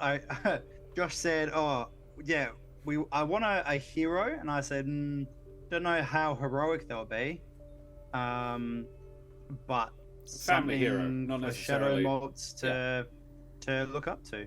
Yeah, I really like that you called him the Shadow Malt, as in, sort of the progenitor of that name in the family line. Yeah, that was cool.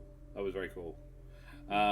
Yeah, because I basically sent to Brendan, hey, looking for someone that you would have been taught as a young child was a family hero. Not necessarily a hero, but a family hero. And gave you very little more direction than that. Brendan was like, how heroic? And I said, heroic enough to own cool shit. Because that obviously I was setting up for the gift. So that one tracks. But yeah, that's all of the direction I gave you, and you wove it in. You know the lore quite well, your own self, and you wove it in really nicely. That was very cool. Splendid. Yes, I wonder, the Gunda, who is she named for? Yes. The series Ancestral One Shot when? Oh, gosh. Ooh. That would be cool. Oh. We've already done one. Yeah. Yeah, we did one for Smoothie. Yeah. Although it was only 15 years back, not like this would be several hundred. This would be back to pre the founding of Alderheart, which was like 800-900 songs back. So yeah, it's been around a while. Alderheart origin story. A little Grumblewood sapling. 2, Dan Sharp. We need a lot. Hey, Kennel Dogwood, good to see you. Long time, buddy. How are you? Story of X. Did we have an official verdict whether Brendan is allowed to participate in I think so. the Dan Yeah. shot? Yeah, I think so. So now we need a D3 in chat. And Kennel Dogwood, could you give us a ! Roll space 3? I haven't seen you in ages, buddy. How goes it? And yeah, ! Roll space the number 3, please, to determine who we're going to flatter next. Who will the harsh hand of flattery descend upon next? The flattering cannon is finding its target. I have a hypothetical for you all. All right then. Shoot, but roll us a D3 as well, please. Is it me? D3 first, and then you may give us hypothetical. A 3! A It's 3. Karen. Alrighty, show that hypothetical Flatter while me. we flatter Karen. Alright, favorite Karen moments. I have a one that is very like I always am a fan of when you guys put a little bit of like realistic reactions and responses to what's going on. I just find that very enjoyable. When Cash got a migraine, she was like, why the hell is this robot bug scuttling so loudly? Yeah. I was like, yep, that's a person with a migraine right there. She's like a second way of telling to us to not breathe that loud. And I'm like, yep, realistic. It's like, do you have any idea how loudly you breathe? Sounds like it's going through your fucking body. I really liked I like seeing Kesh whenever she's back in charge. When she's doing major glitter weave, is very cool. And she's a raccoon in charge. Yeah, when Spencer came back and you were like, oh, great. Hi, Spencer. And you weren't immediately down for his plan the first time, but this time around you're like, okay, no, I reckon we could pull this off. But yeah, you just chatting with your subordinates when you were talking with the sergeant on the way back up, getting the lay of the land, is doing the military boss lady. I love that the two main characters that you play in long form narratives are both military leaders. I know nothing about military. Bishop Blood says talking to Susan. And I agree. Aw, that was cute. Bless Susan. Yeah. Yeah. Love a good crew of NPC underlings. Exactly. Yes. Yeah, every now and again people ask me like a military strategy question. I'm like, I don't know. I don't fucking know. I'm a pacifist in real life. I'm playing one. I don't know how. Right. The only bar fight I've ever had was in D&D. This isn't my vibe. Yeah, mine is in the same vein as Bishop Blood's. I liked Kesh dealing with the sendings. You Both... stole my favorite moment, Bren. Gotcha. Yeah, both receiving Susans, but also hey, the three of you, do you want to figure out some messages for Beta? And Julio and Ereq saying Cash does. And then the two of us RPing with Josh while Karen is feverishly trying to figure out 50 words. Counting furiously. Yes. But no, that it was yeah, one of those moments of leadership and administration that is very funny to see Cash excel at. It's like, well, I guess the most senior person here should handle this. Oh, shit. That's me again. Damn I really it. need to find Benna. Because you are literally like second. Benna, I need someone more important than me. All right, Help. Karen can think for a minute about her new favorite one while we look at Kennel's question. If I were to take an original character from my original list of original characters and then put him into a comic, then self-publish that comic without getting any attention for it, will that original character, since it's been published in a comic, become a canon character, or would it be its own published work of canon? Or would it still be an original character even if it is in its own published work of canon? I think I know where that's going, and I think officially, like, if you were to publish your own original character in a Marvel setting, say, it would not be official canon for Marvel, but it would still be an original character, an official OG character for you in your canon. But there is... that's fanfic, right? Yeah, it would qualify as fanfic, essentially. There is, in the Star Wars, there is now 2 official canons. And it's fucking irritating. Because everything written prior to Disney's acquisition of LucasArts it's a different canon. It's called Legends. And it's better, frankly. The new one, and I have started checking out some of the new fiction, is dark. It's a lot darker. It's a lot more gritty. My younger brother suspects that's because of Andor and The Mandalorian are a lot more gritty Star Wars stories, and the success of those has sort of led them down that path, and I'm like, I pay that. But what it fails to do, what the new canon fails to do, is give the universe the same sense of scale as the old canon. It felt like a really huge universe before, and now it feels quite a small place, weirdly, because it's a fucking galaxy. Technically, an OC is when you have a personal character in an existing property. If it's a purely original character, then it's technically not an OC, the more you know. There you go. I mean, what's the Star Wars original, zombie story? Death Troopers. Then, like, it's all original. Yeah. Looking forward to Ahsoka, yes, technically correct, but best correct. It does feel smaller. Yeah, this is the thing. Like, when they were like, we're going to blow up all the Republic planets, I'm like, there are literally thousands of them. But there was like 8, and now I was like, now the Republic's dead. And I was just like, the Republic sucks, hey. Who was a part of it?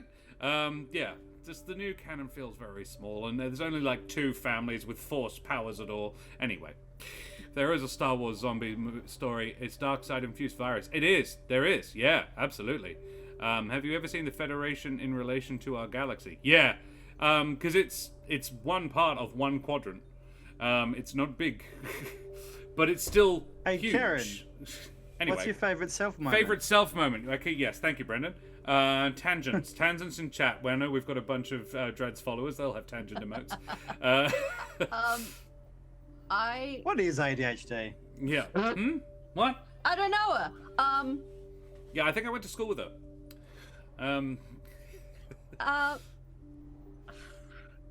Look, I think like finding like being drawn to the life node was pretty cool. Yeah. Yeah. Yeah. I kind of like that the tree chose me. That was kind of cool. You had Hunter's Mark. I did. You are, thank you, Laura. There's some tangents. All Star Wars is not great. Bishop Blood. Wow, fight me, peasants. Don't get distracted. Rogue One? Don't get distracted. Yeah. Amy QA streams in the future. Yeah, I think we probably do. I hope that helps with your question, Kennel Dogwood. Trees are picky. You can feel special. They're pickier than cats. Yeah. I'm going to be lording this over Julio. Hey, Julio, you remember the time the tree, guided me to its life node? Do you remember that? Yeah, Well, it's actually very good that all of us have, a connection to the tree in a special way that it's connected to the person. Yeah. I think that's actually very good. Yeah. Definitely. I mean, that might have been narratively why I did it. Band-Aid Betty, could you type !roll space the number 2 into chat, please? Psst, my tangent emote is the pink flamingo. Ah, that's one from Dream Daddy. Excellent. Ask me anything. Yeah, I mean, Tony, that's what Tuesday nights tend to be. Oh, it's a 2. We're talking about Daria. Favorite Julio moments. Okay, Karen, go for it. I'm just gonna pass right over Julio, going straight to Daria, just hijacking the frickin' poll to insist that Pissflake be the name of the mechanical beetle, because no other name will do now. Listen, I have so many channel points and I can't use them for anything. Because you don't watch the shows at any other time than when you're on it. I am busy. Yeah, because you're just a shitty work. person. How dare. Okay. Look, I've got a couple of Julio things. There's a quote that was relatively early on. I think talking to Granny. Before we left, I did a stinky for the government.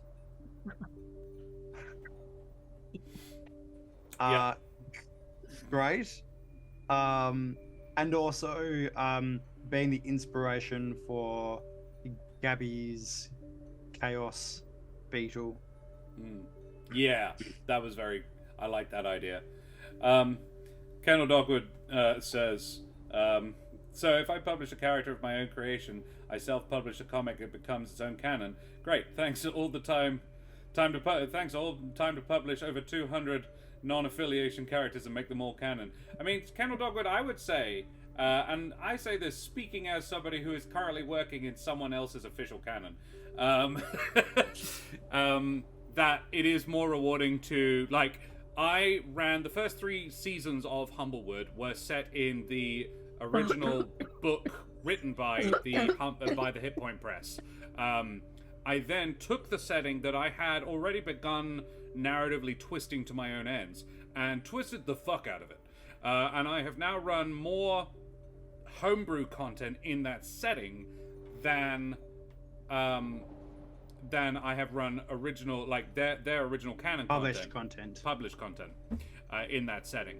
And I'm now starting to twist other settings like Barovia to fit my canon rather than the other way around. So I would say it's more rewarding to create your own narratives. But this is effectively what we are doing right now is effectively Humblewood fanfiction. By that same metric. However, it's fascinating to read the latest Humblewood Tales book and see some of the lore they've published and think, that's very similar to my lore. And I don't know, I want to talk to him. Excuse me. Shifty eyes nicking official Forgotten Realms and making it fit into my own homebrew world. Exactly. I dump all over canon. Why be restricted by somebody else's imagination? Exactly, Dak. Exactly. All right. Have I said a favorite Daria moment? I don't think I have. I loved your interaction with Shayax. I loved you recruiting your first follower. I was really excited. I put him there. I was like, I think I know what's going to happen. I think I know what Julio will do. But I was really glad that you did, and I loved the way you did it. You were gentle with him in a really nice way. Julio is very humble.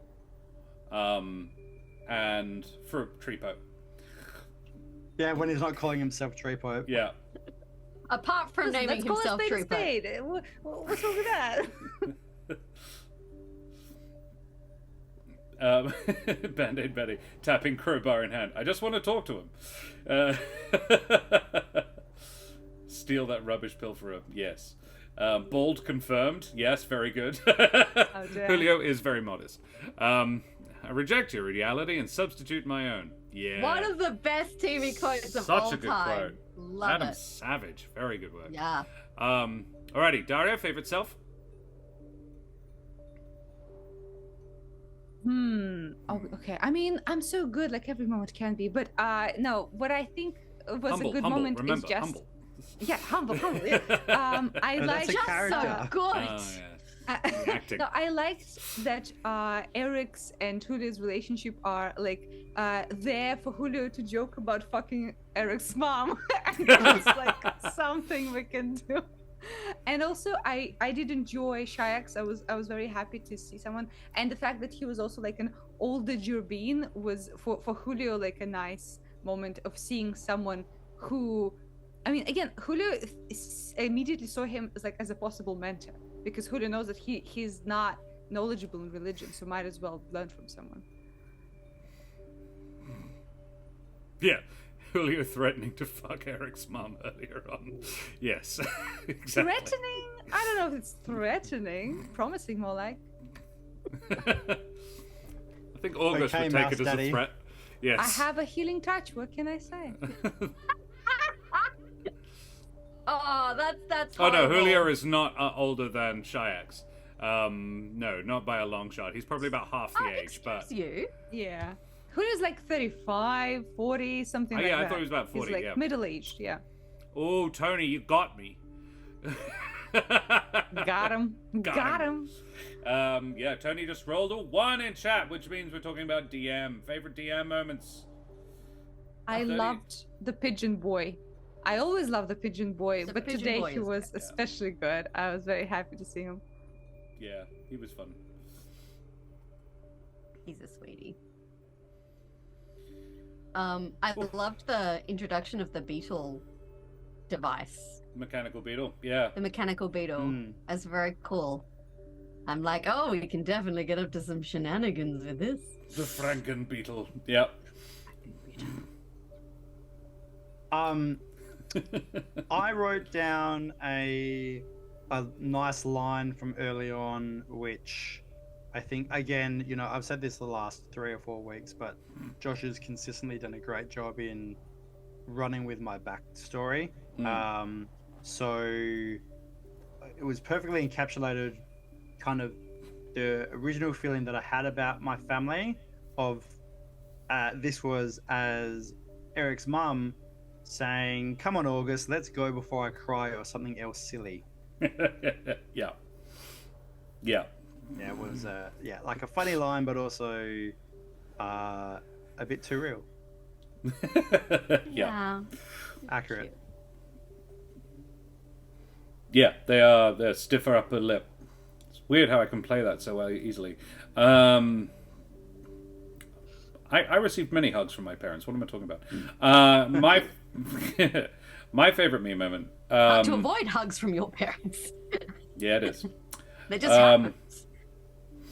My favorite me moment. There was a lot today that I put in specifically for people that I knew would be picked up on by particular characters, and I was never disappointed. And it was really, really nice to just. I've played 4 seasons with some of you guys, and at least 3, and it's. I know you guys really well. I can put out in the world, and I know you guys will pick up on it. So for collaborative storytelling, it was really rewarding to just have a bunch of times it just happened. Like, I had the ruffians messing with the hedge guy, and I was like, are you gonna just leave that there? Like, we're running out of time. But you didn't leave me hanging, and I loved it. What about Mark? Oh, hi, Mark. Yeah, Mark was there was a lot of interactions with NPCs that I really enjoyed. Getting to bring back little characters like Gabby and Spencer, and then create a bunch of new ones, like Horace and his wife, and Shayax, and yeah, wind blows after explosion. Yeah, I really enjoyed putting Shayax in there and putting Horace and his wife, and seeing what you would do with Spencer. Whether or not you tell him to cause more chaos, which is, I was like, hey, Spencer, more chaos. This would be useful actually at this point. And yeah, just a good state of the world session. Sort of, there's a lot going on around you guys. A lot of it's stuff you set in motion, and here's an update on all of them.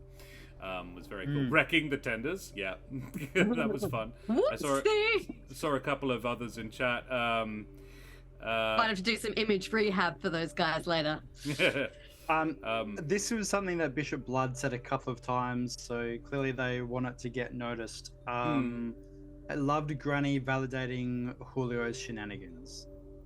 Yeah. And Band-Aid Betty says the perfectly fitted fist bruise. Yes.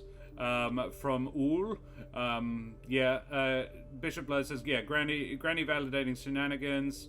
Band-Aid Betty agrees that, X-Cat Darkness says, I always do good voice work, which thank you very much, very flattered. And Band-Aid Betty agrees. What about Mark? Yeah, I think everyone should get 3-sided dice. I have a 3-sided dice.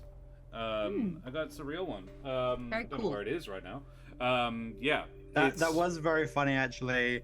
Me just having that thought that we had promised to take Mark and his family out, and lobbing that at Kesh to see her panic was very delightful. Kesh just has to deal with everyone, and we're like chilling. Hey, you're the one who made the craft promise, a message not me. that's exactly 50 words and sums up this incredibly complicated situation. Yeah. No biggie. Hey, Kesh, can't you make sunglasses for yourself?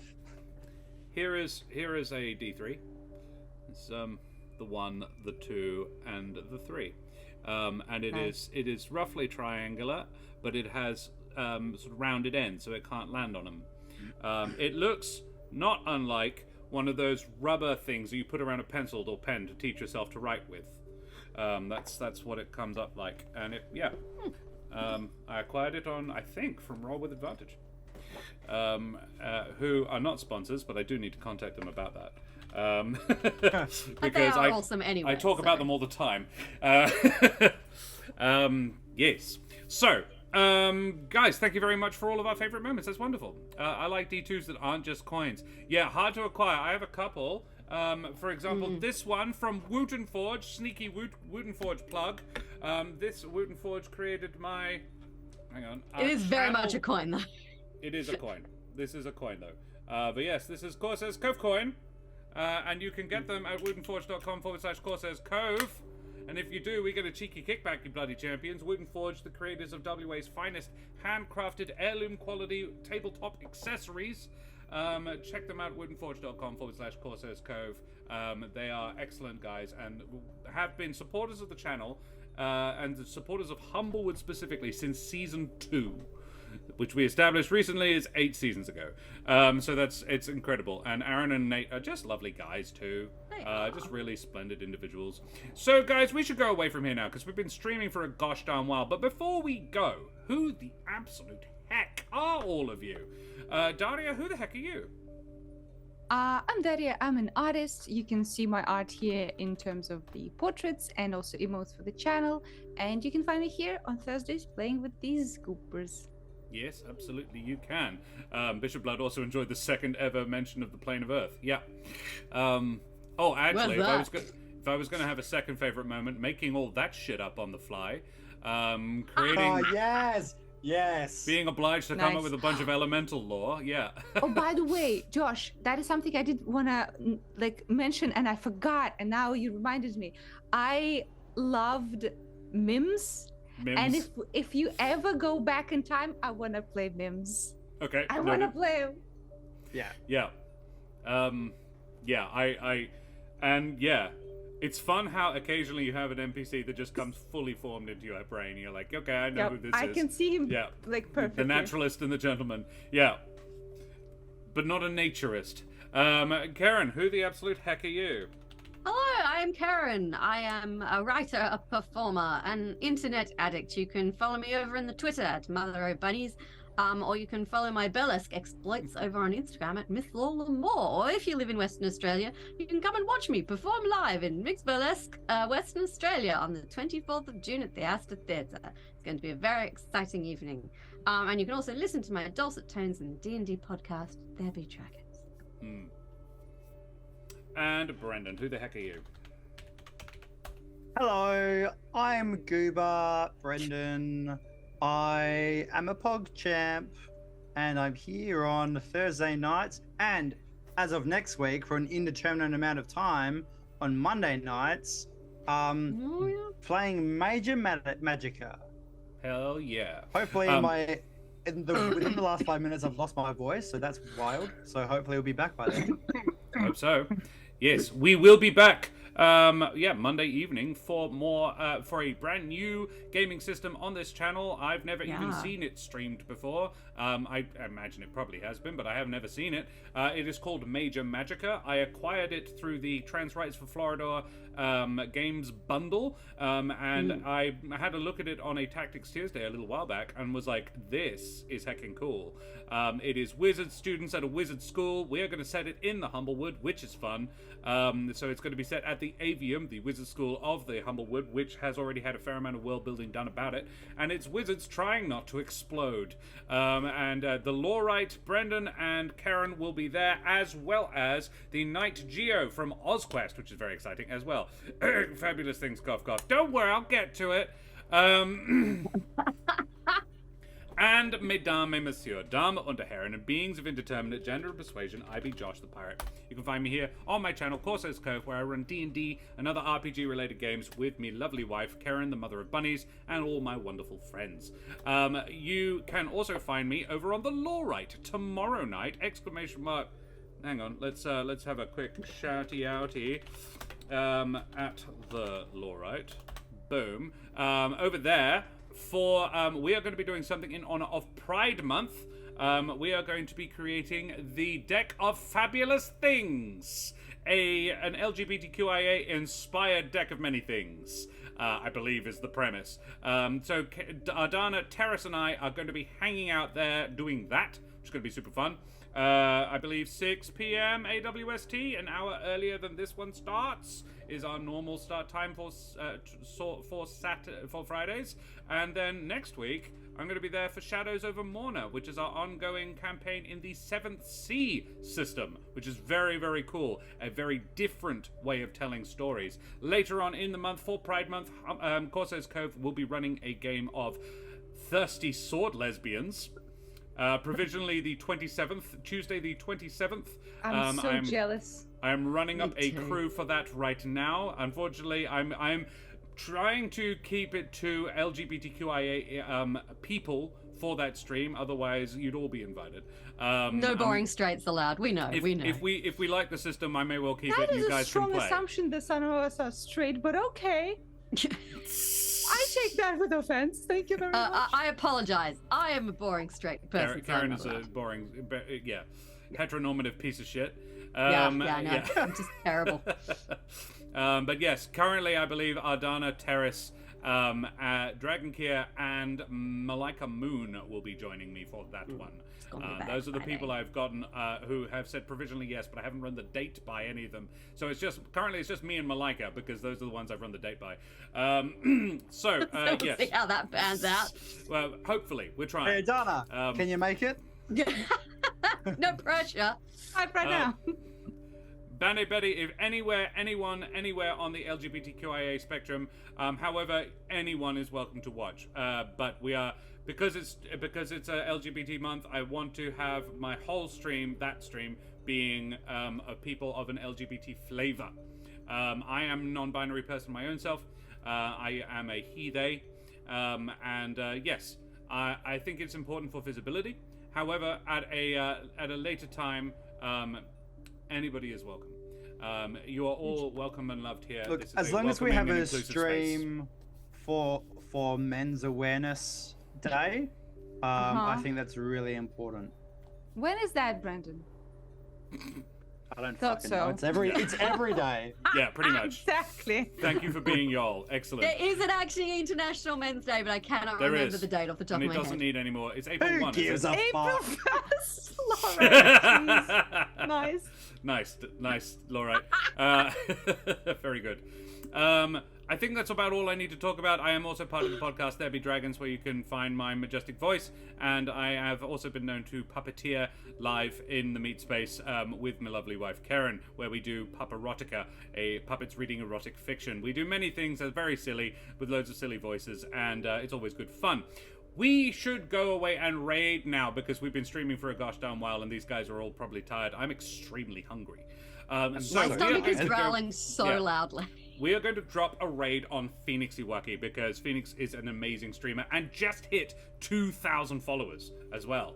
Did so like yesterday or something, which is incredible achievement. Phoenix is a splendid individual and a stream team buddy as well. So we'll drop a raid over on them, show them all the love, throw your favorite raid emotes up in chat, tell them where you came from, and tell them all the fun things that happened here.